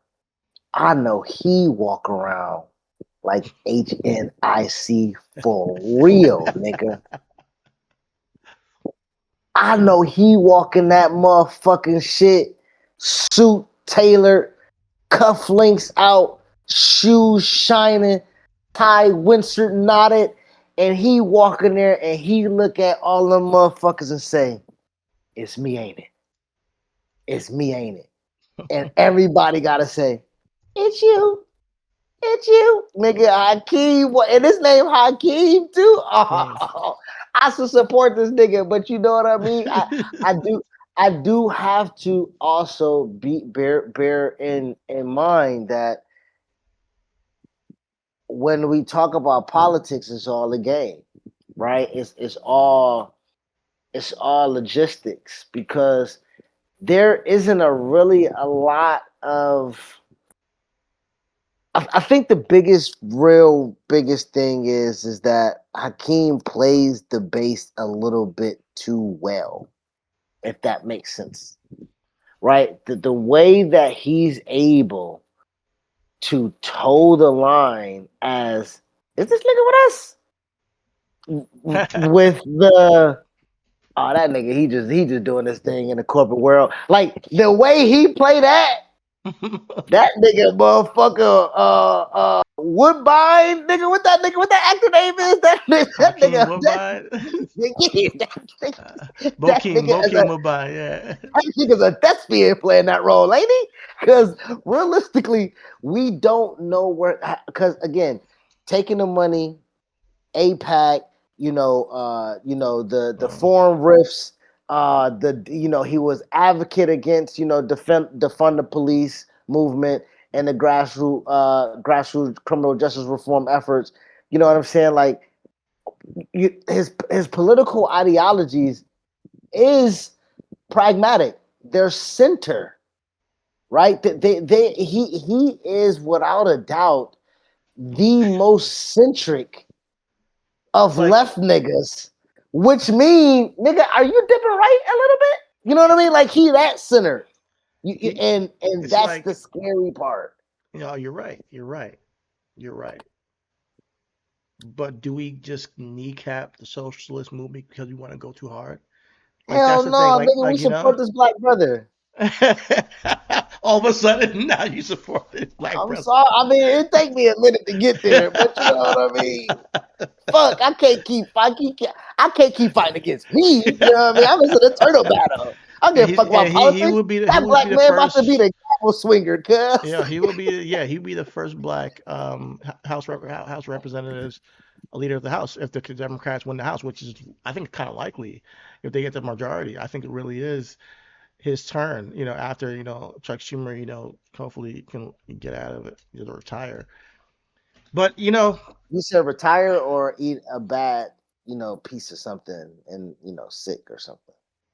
no, I don't know. I think Cheshire is going to retire. I do think he's going to retire. I just think he's going to retire. He's in the Senate. I think Chuck is in the Senate, by the way. Yeah, right. But for Yes, House, I yeah, think no. Chuck yeah, he's in the Chuck Senate. is a He's representative of a the House. He yeah, in the Senate. he's a minority leader in the Senate. Chuck is in the Yeah. Senate, and Hakeem is in the House. So Hakeem is AOC in the House. needs that seat. There you go. This is what I'm thinking, bro. This is why I'm So like, I'm so seeing the if play. Like I'm if seeing the AOC is play. endorsing Jeffries, and then Jeffries Yes. later on, like, all It's like, all right, bitch, right, you can I'll be pick you Senate. up. Yeah. You were there with me for keep my House represented. Now you're trying to go for Chucksy, and now she got Hakeem on her side. Because if you think about it, if Chuck leaves that seat vacant, where nobody has to It's primary hers. him, nobody has to go against him, you might as well just Just give walk that in there. shit to Yeah. AOC. Yeah, that's a gift. Here you go, bitch. You know what I'm saying? Like, you might as well just get, because realistically, there is nobody. Tell us we like Latino girls. That's a gift from us. That's a gift from me. Shout out to Tupac. Chuck said, "I know what y'all like. I give it to you on the way out." Yeah. He done fucked us over. He done fucked us over and patted his pockets a few times, my nigga. It's time for him to do right on the way out, my nigga. But that's what I'm saying though. These jobs, these positions, they don't incentivize you A, to do right, B, to leave. Yeah. So my thing is that if Jeffries happens to land this, lead the House, we getting a Democratic president in 2 years. So my man has a lot of stroke, a lot of incentive to look back and say, nigga, no, I'm good. And right now, with that swing on Mamdani, with the 3 candidates, DSA members who got into the House, there's now more pressure. There's more. Now, granted, there's still like 400, so that's like about like 400 something people that are not Democrat socialists. So, but it's at least a little bit of pause to be like, all right, are we gonna lose our seats next round? Because we're not giving favor to this ideology that's growing within people here in New York. And New York is usually ahead of the country a lot of the times in ideologies because don't say that to Texas, motherfucker. Texas are leaders of this great nation in the world. Excuse me. You're right. Okay. Texas. That's what. Listen, nigga, they changed their motherfucking curriculum Texas. of school to Texas. show that they have fucking dominance in how this world reacts. Don't you put that on no fucking Yankee.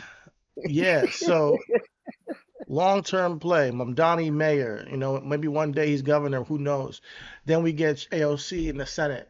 Hakeem Jeffries gets to stay at the House Representative and have his seat until somebody, when the time is right, boom, strike, get a DSA member in there.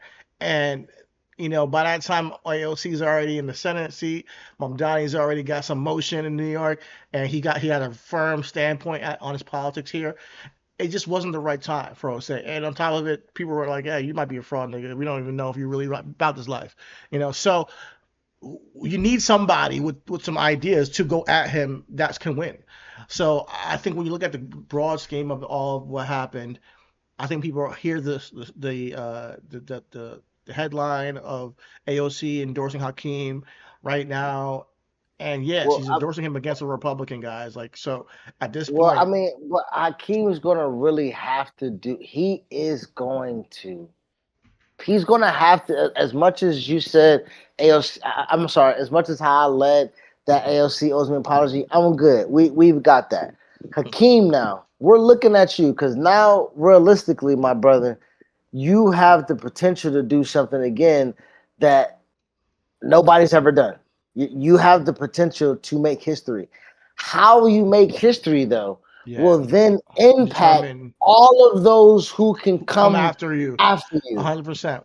You know what I'm saying? Like, so if you're taking the money, if you're on the take, just hypothetically, if you're with school privatizations, which you have Uh-huh, spoken on, right? Which we're talking uh-huh. about, like, if you are, have deep ties to Wall Street and corporate donors, hedge funds, and private equity, like,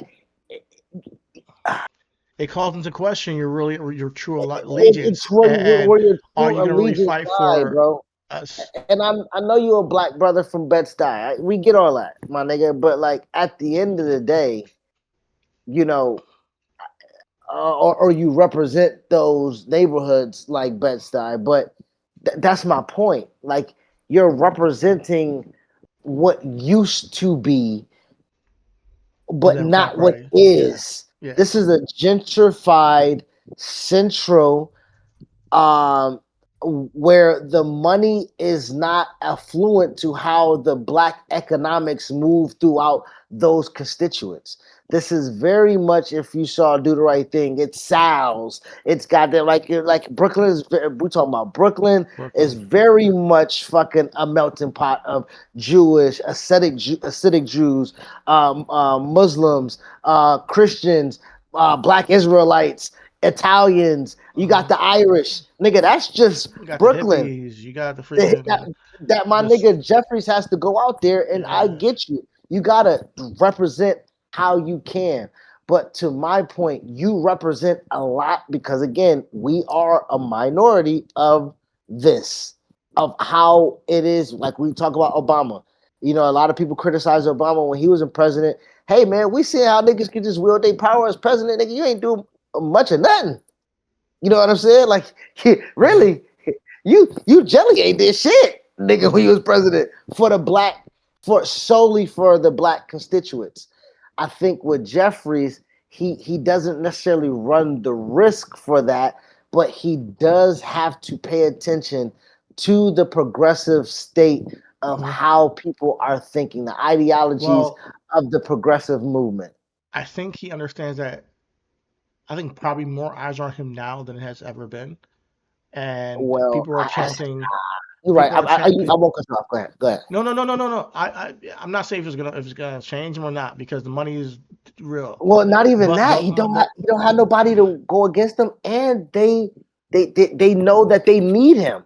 So yeah, he, yeah, yeah, yeah, you know yeah, what I yeah. No, mean. no, no, So no. I feel you. that's But why I I'm don't talking want about when you're in the seat, the fight still goes on, nigga. Like, yeah, you give to. us public housing, great, boom. You're from New York, you're from Brooklyn, bro. You better be on that. You should even need AOC, but for real, you shouldn't. I mean, so yeah, you want to deliver that, deliver it, boom. That's what you expect. However, moving forward, we still got an administration that is completely corrupt. What are you going to do about it? How are you going to respond? How are you going to act in this seat as a leader of the House once we get the majority? And are you going to hold a filibuster? Are you going to stall out these ridiculous bills that are like, let's fund the January 6th rioters, let's remove all types of civil rights Now, if he holding a monuments? It's like, filibuster, I might, nigga, you nigga.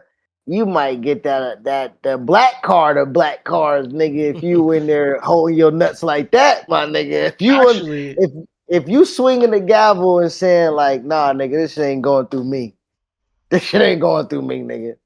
Like if he on that type of time, he has the record for the longest speech in U.S. history, speaking for 8 hours and 44 minutes. While House does not have an official Senate-style filibuster, Jeffries accomplished a de facto filibuster by taking advantage of the customary leadership privilege known as the magic minute to delay a vote on major tax and spending. I remember this. This was this is back in 2021. He did this, yeah. So he holds the record right now. So he's not opposed drawing this shit out, if y'all on some bullshit. So it started at 4:53 a.m. and it ended at 1:37 p.m. Damn. That nigga, wild. what are you talking about? My Yeah. God. Yeah, it was a speech against Trump for sure.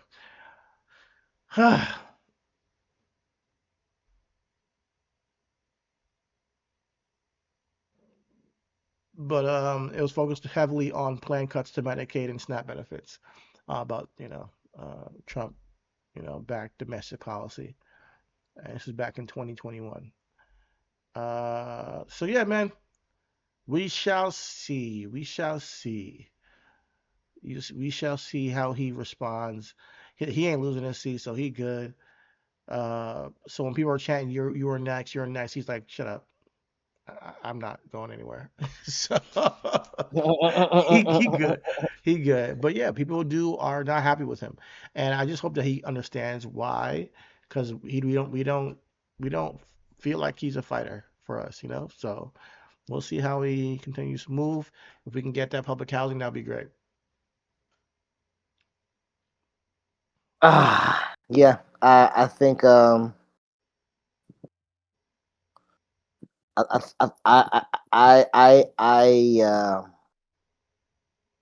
hold the liberty to wait and see. I hold the liberty to wait and see. That's fair. Um, But would you rather they like not support him and just say nothing right now? yeah, I mean, let the nigga dangle. I mean, clearly, if nobody, if he, this is my thing, bro. But if he's If behind, but if he backs AOC for Senate because of this but specific endorsement, then maybe it's all worth it.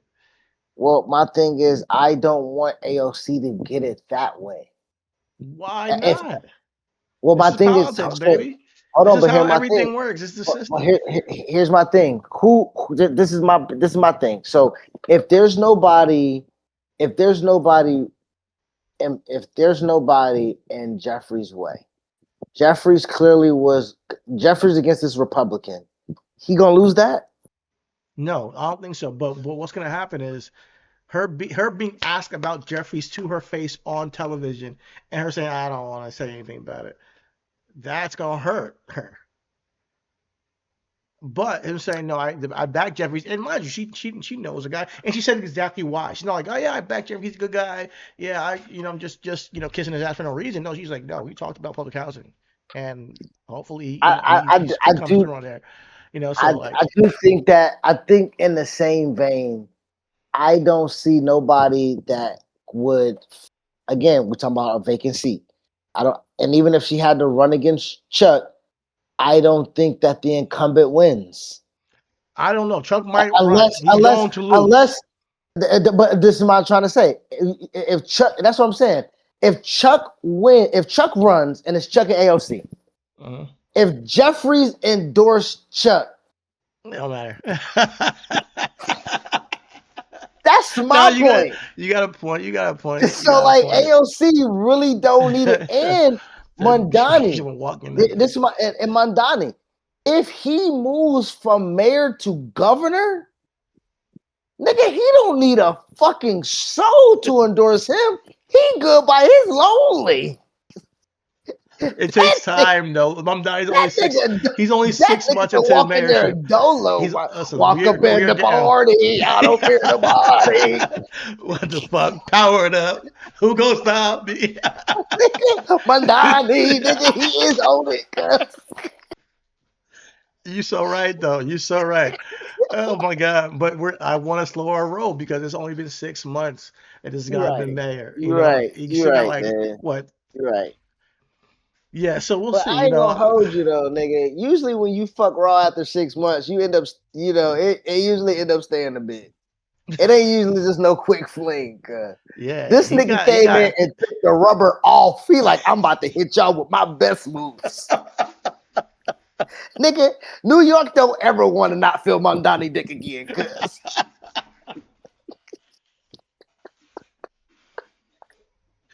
Nigga, Oh my anybody else that goodness. come and try to fuck New York, they be like, they doing it like Mamdani.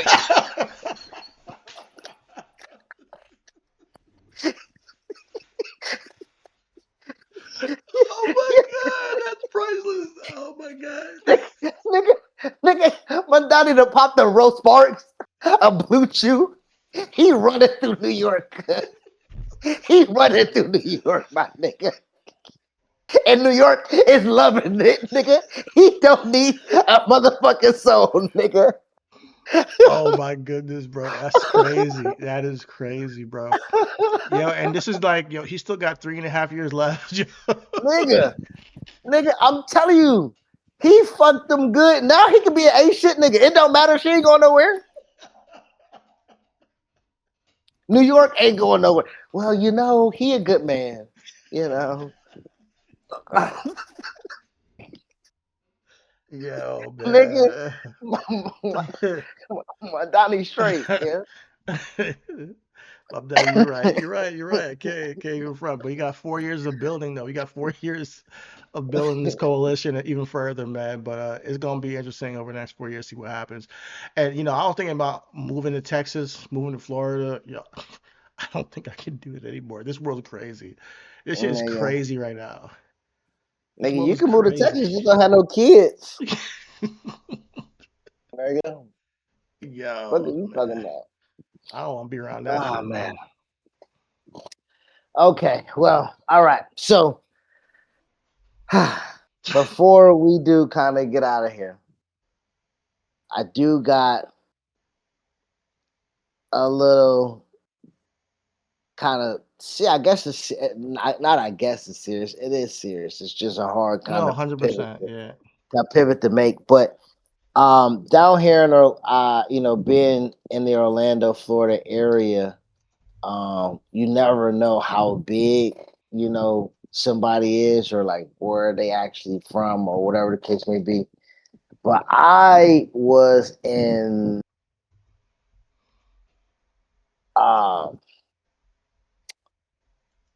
I believe, if I'm not mistaken, I was around when Chris Johnson was at ECU, at East Carolina, out there, and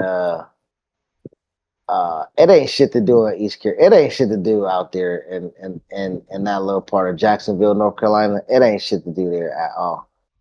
And I was okay. I knew I wasn't tripping.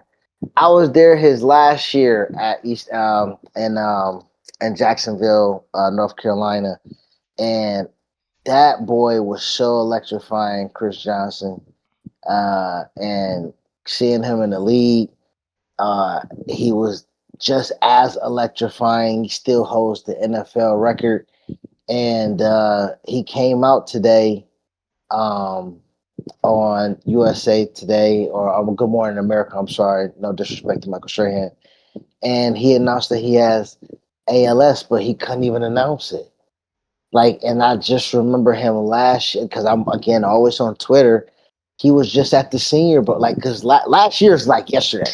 You know what I'm saying? Like he was just at the Senior Bowl, and he was chopping it up with the youngins out there, nigga. And he literally said, "Everybody out here got my number. They can hit me up whenever." Just Damn. last year. I remember him being on the first edition of that show with I Am Athlete with Brandon Yeah. Marshall and Chad, and he's sitting there all iced out with the automatic. Nigga, there's 8 people in the league that did 2,000. There was only one that did 25. Ocho's like, who that? You know what I'm saying? Like Yeah. Chris was Oh really man. wanting him, man, and Man, it's a horrible disease that is underfunded. I listened to the Levitar show, and Tom Haberstroh is a proponent on there. He lost his mom to ALS, and back then, Yeah, you back just in the day, mentioned we that. had Yeah. the ALS ice bucket challenge and stuff like that. That was what that was for. So it's just a terrible disease, and to see him at 39, um, 39, bro. you so I'm yeah, gonna it's let tough. him tell it and tell you guys firsthand. Just prayers up for Chris Johnson and his family because it's just it's hard. It's hard to see him like this. To Yeah. hear this. Share this now. Because if sharing my story helps even Why do you want to share this now? because if sharing my story helps even one person get diagnosed sooner, inspires more research, or gives another family hope, then it's worth it. Johnson says he was in the prime of his life, working out daily and running errands with his 4 children until ALS changed everything. Let's go back to last year. When did you notice that something was off? I first noticed weakness in my right hand. At first, it was little things like my grip didn't feel right, and I wasn't as strong as I've always been. His wife, Brittany, thought it was something much simpler. Brittany, what did you think it was at the time? I thought because of football and, his career that it had to be something with that, maybe a pinched nerve or something along those lines, but never ALS. And what did doctors tell you initially about your condition? We hoped it was something else, but after thorough testing, they finally came down with a diagnosis of ALS. They told us about a medication that might extend life by a few months. Then they told us to get our affairs in order. It was hard hearing that, but after watching Good Morning America and seeing Dr. Merritt with Eric Dane, we reached out to her. She was willing to think more creatively, offering experimental treatments that might help and advance research. Why do you want to share this now? Because if sharing my story helps. Listen, man. Listen, man. It's hard to see him like that, and it's just a reminder that you got to thank God for everything you got every day, every moment of your life. Because as much as I say I'm not religious, I believe there's something more to life than what we see, and there's so much to be thankful for. Um, this man has not lost functions of his body, and this guy is the leader of 2,500 yard rusher. Like, if that doesn't hit you, I don't know what will when it comes to the fragility of life and the actual like fragility of what could happen with you at any given moment. And seeing Christopher Johnson there, an icon, um, like that, like this. Now he can't even move his whole body. He can only like move his eyes. Is um, it's just striking. It's a striking message to us to just thank God for our existence and a reminder that we are fragile human beings. And as much as we want to sit here and argue about anything politics or whatever's going on socially and have our opinions about different things, these stories like this should make you realize that there's so much more than the things that make us so we say we're different, and that make us fight, because if I could sit here and talk to you without, using a computer, I could walk, I could use my arms.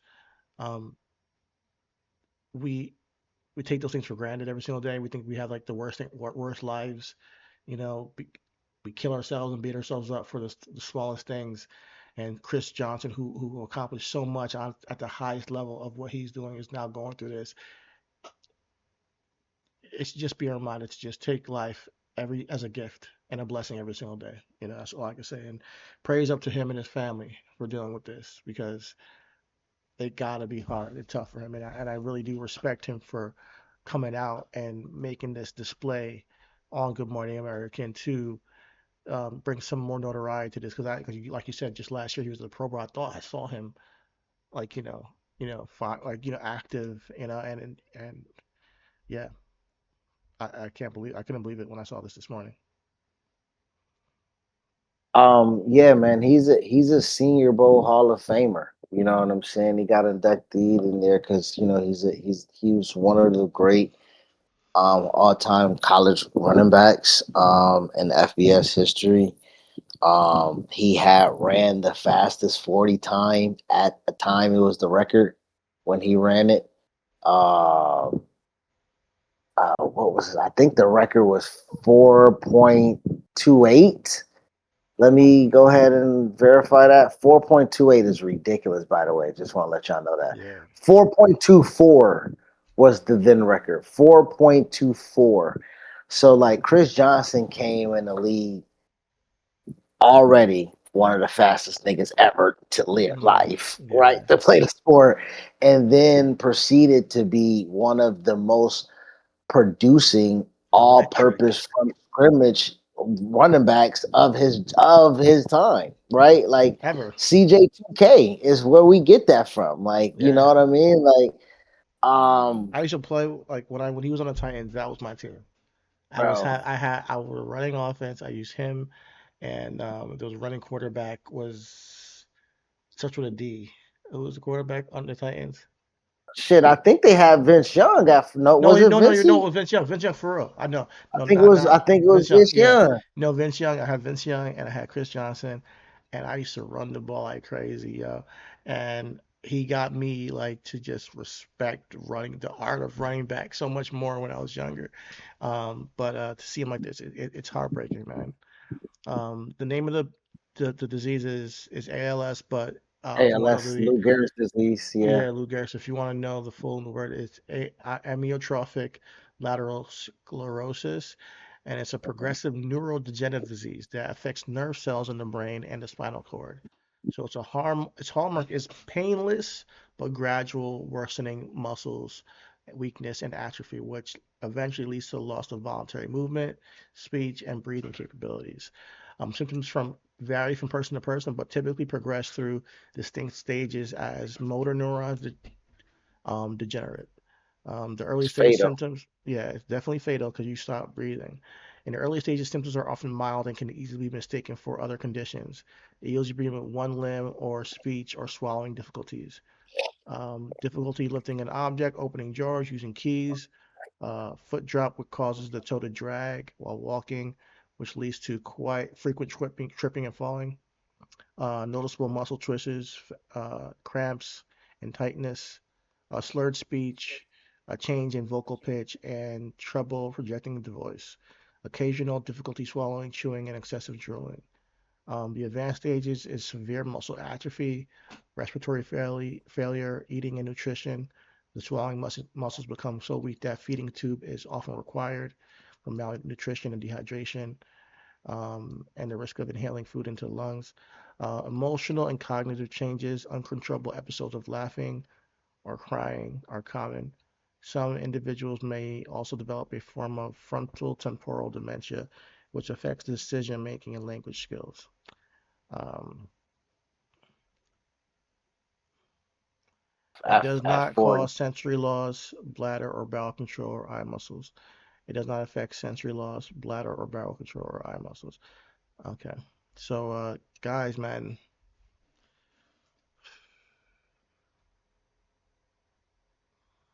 um, just be aware. Just be aware. And what Chris Johnson is doing is for awareness. And I think I know we have the ice bucket challenge, but just doing a social media trend where you pour some cold water on yourself doesn't quite hit the same as seeing one of the legends of the sport we all love and like our dear to our hearts go through it himself. So I'm so proud of Chris Johnson and his family for having this meeting or interview on Good Morning America and helping us learn more about this disease. Um, yeah, and again, it's just tough. Like I said, at 40, when he's describing himself as the prime of his life, about to be with his kid. It's just for me approaching these years, that's when you start like Kobe, what I mean, in the prime of his life, and getting ready to go with Gigi and Talia and Bianca and be her dad and Oscar winning, and then he doesn't see that. And then you see Chris Johnson, who again, you make it out of football. You don't have the CTE, you don't have the injuries. You said you up and you out and you with the kids and you running around and all of that stops and you're like, damn, it's not because of football. It's what, like it's genetic mutations. Like, what the fuck am I, an X-Man? You know what I mean? Like, you know what I mean? Like, you're like, well, if I got that, then heal me. But fuck, why I can't be the X-Men? Why I don't have mutations that make me better? Like, and then that's when you do question whatever religion that you kind of practice, as, you're questioning why me, because awareness doesn't do nothing. It doesn't keep me here. It doesn't, my awareness of me dying is not about to sporadically make a billionaire, donate the funds. It's been here a long time, like, it just feels like I'm a sacrificial lamb for this disease that takes me away from the very life that you granted me to have. You know what I mean? Like, you start to question, like, Lord, you brought me all the way from Orlando, Florida. You brought me all the way from Orlando to Eastern Carolina. Then you brought me there to be a first-round pick. Then you brought me there to have my only 2,000-yard season in my career be the record-breaking, still long-lasting record from yards from scrimmage to this day, right? You like, and then you get out the game, and you're like, okay, I got my money put up because I'm not doing bad. You know what I'm saying? I got my girl fine and shit. My kids is healthy. I put mama up. Boys is good. I'm not in no stupid ass drama. I'm Chris Johnson. I'm about to live the rest of my life how it's intended to be. And my man might not, you know what I mean? So like, it's tough. It's tough. It's tough because I'm always thinking about them in that moment. But then I'm looking up, nigga, like, how does this happen? Like, how do you die? You can't catch it, right? You know what I mean? It's not, you know what I mean? So now I'm questioning me. Like, you know what I mean? I'm questioning what it is. The symptoms most frequently appear between the ages of 60 and 85. The nigga's 40. Again, I keep saying that. Like, it's like, I'm not old. I'm young. Like, so it's This is while no single environmental exposure is proven to directly cause ALS on its own. Several factors are strongly linked to increased risk. Military service veterans are statistically twice as likely to develop ALS compared to generational population. The exact reason remains a mystery, but it may involve exposure to specific chemicals, trauma, or extreme physical stress. Cigarette smoking is one of the few consistently whew, recognized all right, missed that. lifestyle risk factors, particularly for women. Repetitive trauma, severe or repeated head injuries, and concussions have been associated with higher rates of ALS. And Yeah, strenuous physical activity. Elite professional athletes such as soccer and football players show slightly higher incidences of this yeah, disease. yeah. Toxin exposure, heavy exposure to metals, certain agriculture pesticides, and toxins from blue-green algae blooms are actively being studied. But yeah, man, strenuous activity, repeated trauma, those two things kind of apply to CJ, unfortunately, So just guys, be careful out there and be aware. And honestly, this And makes shout me out for want to him again. donate. Shout out to him, yeah, for giving his story, and this makes me want to donate to, just help out. So yeah, if you have the money or you have the resources to, show some love to any ALS foundation, please do.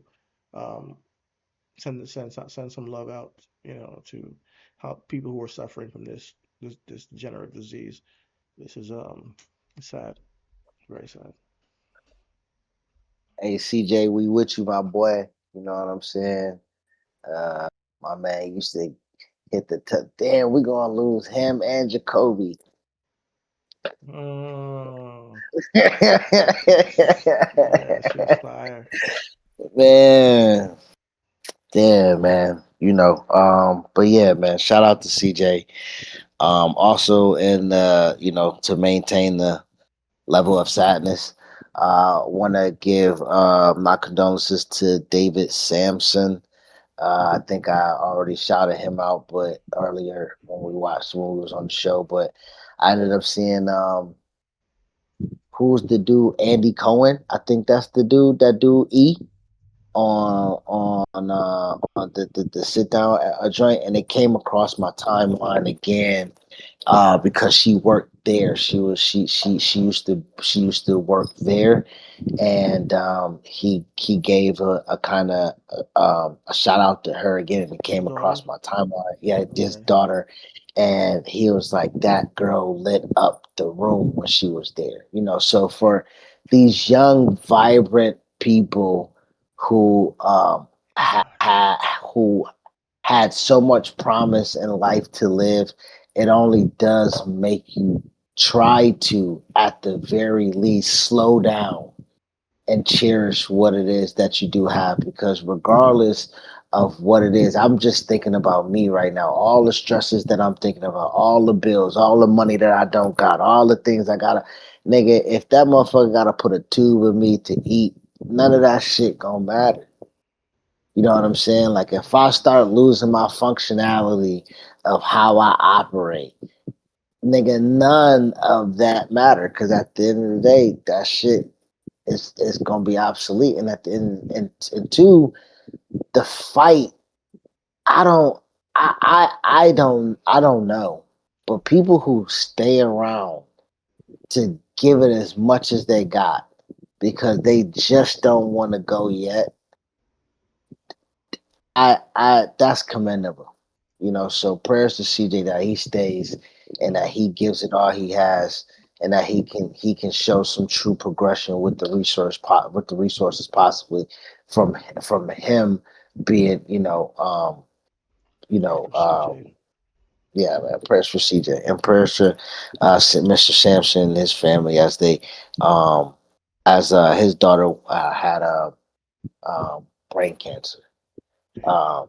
So these diseases, man, again, and this kind of ties into back into our administration, when they're defunding these these programs, when they're taking money from these research facilities who are trying to find cures for these life changing, family altering diseases. We have the technology to fucking do everything that we're doing right now, So I think we should be able to use our technology and our executive order not to strip away the resource centers or the research centers that can help Thank fight. you. Thank you. Preach, Yeah. bro. Preach. Oh man, but we are not going to end the show on such a sad note. We are going to do as great as a pivot as we can, and we're going to talk about the ass whipping that I think a lot of people saw coming. Pretty Ricky and B2K took place, and boy, was it a slaughter! It was I a now slaughter. now I did not see this, so you're gonna have to put me on game. I don't know anything about it. Uh, well, I mean, all you really need to know is once we get done wrapping up today, I just need you to go to Pretty Ricky's wherever you listen to music and just hit play. Because boy, did I forget how much that shit got replay value, nigga. That shit goes today, nigga. So it was not top billing viewing for me. I ended up catching it after I saw a lot of people online saying, "Boy, it's getting bad for B2K on here." So I just had to go check it out.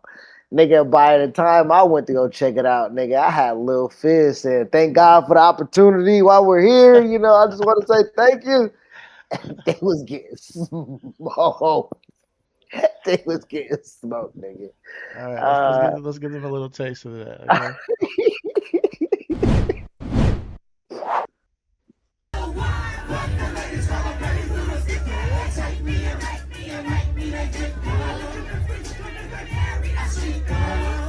Oh yeah, turn this up.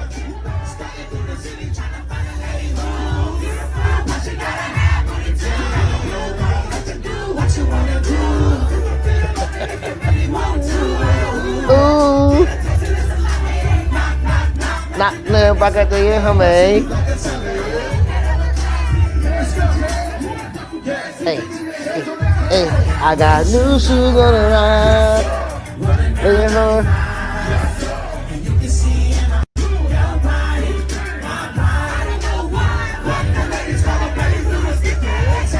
Baby blue.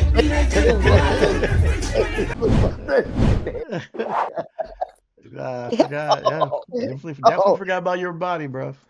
Bro, Definitely nigga, forgot. yo body. They play like honey. Nigga, they got so many slap. Ride with me, nigga. They got slaps, nigga. They got slaps. They beat B2K ass so bad, nigga. Omarion started singing Icebox.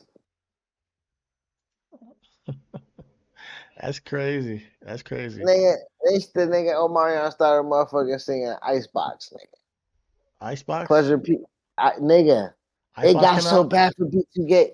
It got so bad for B2K, nigga. Omarion had to do Icebox, nigga. Yo, did Pleasure P do Girlfriend number 2? No, Pleasure P even play. He was so respectful. He was like, "It ain't even about me and you, brother." Okay. Damn, you gotta do Icebox. Pull that out. We were just talking about that last week, bro. Yeah. Yeah, shout out to Pretty Ricky. Pretty Ricky, man, doing that thing. Pretty Ricky. Pretty Ricky, eh? Yeah, Pretty Ricky. I want you to go, and I want you to motherfucking Pretty Ricky. It took me through a time capsule Matthew listening to Powell, I have them no boys. idea what you're talking about. I don't know who you're Huh? talking about. Matthew Powell. Matthew Powell. Somebody on Twitter. I think is trying to hit on you or something like that. I don't know if it's you or me, but it's trying to hit on you. I think it's you. I think it's you. I'm just a friendly gay. Hey, what's happening, man? We respect, love who you love. You know what I'm saying? Respect, No, my guy. no, respect. So We're happy, not happy, together. Kid. happy Pride. Yeah. Oh, you said I'm not hitting on either. Oh, okay. Oh, are y'all together? No, hell no, we're not together. Me and him? He not even my type. Hell no. If I was gay, it wouldn't be him. But you said perfect eyes versus perfect teeth. That's what you said. Hey, appreciate y'all. Appreciate you pulling up, man. We Appreciate you respect pulling that. up. Hey, man.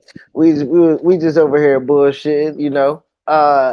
Did you watch Pretty Ricky versus B2K? And were you surprised by the outcome? Because, like I was surprised. I was surprised. I did not think that Pretty Ricky was going to thoroughly whoop that ass like they did, but they look like a group up there. They look like some people that no, that sounds like Spanish. Oh, okay. Well, what you listen to? What's your music? What's your musical taste? We might have to come talk about what you like since you fucking with us. You know what I'm saying? We You never might we heard might pay you about back the Pretty Ricky? Pretty favor. Ricky's like R&B. It's R&B. Yeah, Pretty Ricky is a little R&B. Yeah. Hmm. But yeah, man, they had their But thing. They did their whole verses. I think what I like about verses is that it's a celebration, like, we get the chance to remind us of all the hits that we had growing up. So, yeah, like the homeboy said, there he is. It's a pleasure to be there and whatnot.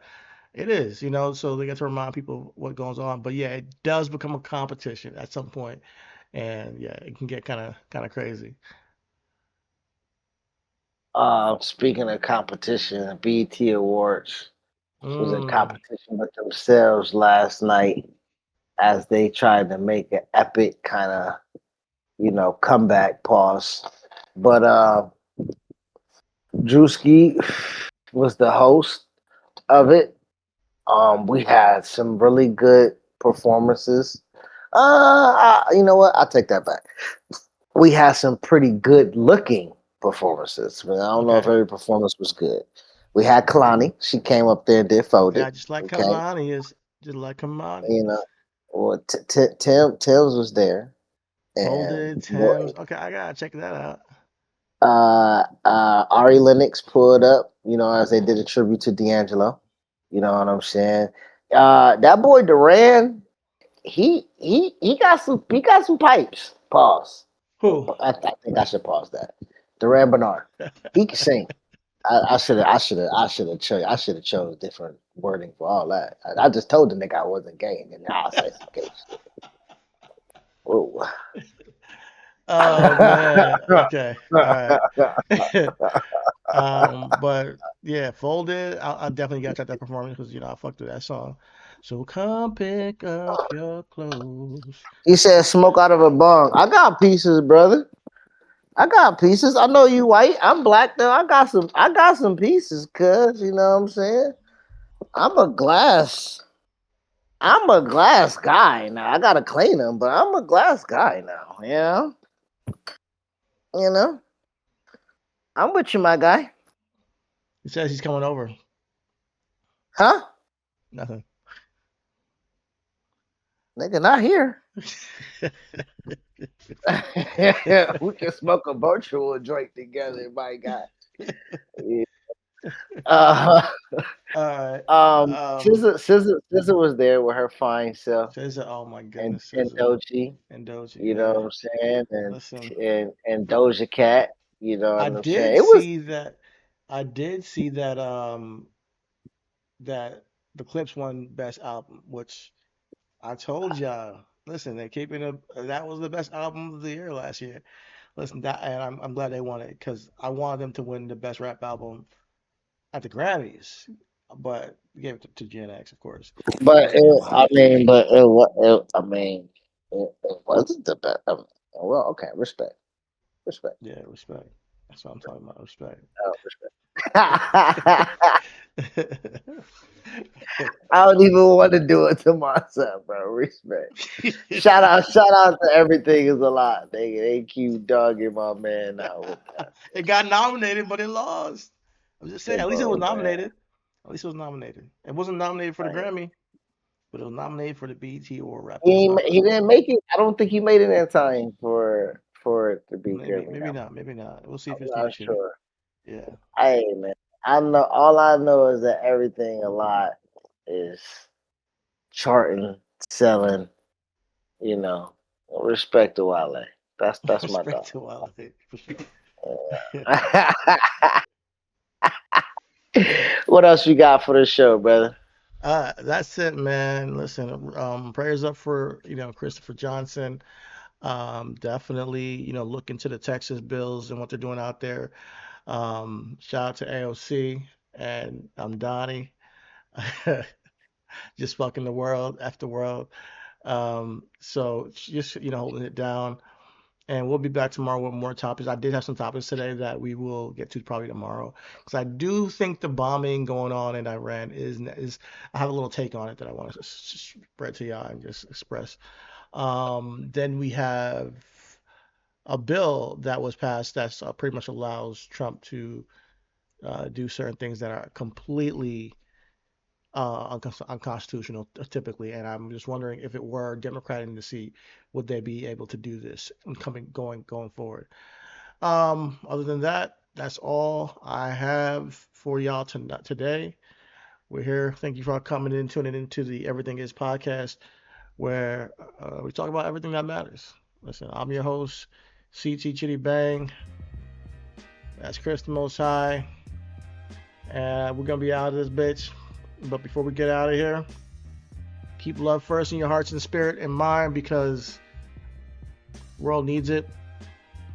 Take every day in stride and count your blessings, because we don't know how long we have it here, or how long we have it in the state we are currently in. So, anything else to say to our peoples before you get out of here? No, man, we appreciate y'all pulling up. Make sure every day, if you got time, pull up on us. 9:30. We here on Twitch and YouTube. We appreciate everybody that ever spends a little bit of time with us. Shout out to all new and returning viewers. We will have something for everybody that is part of our first 100 subscribers. So please, and if you can, and followers, please, if you have the ability to like, subscribe, follow, share if you can. You know what I'm saying? But the most thing that we want you to do is fuck with us whenever you got a chance to. So we're here every day, Monday through Friday, and we got something different coming for you tomorrow. And then stay tuned, because on Wednesday we got our first receipt book, and on Friday we have our first conspiracy corner official. You know, come back and fuck with us. Branded day. I got some work to do on the thumbnails for these things. But we'll see y'all tomorrow. All is love. Everything is everything. Peace out. Peace.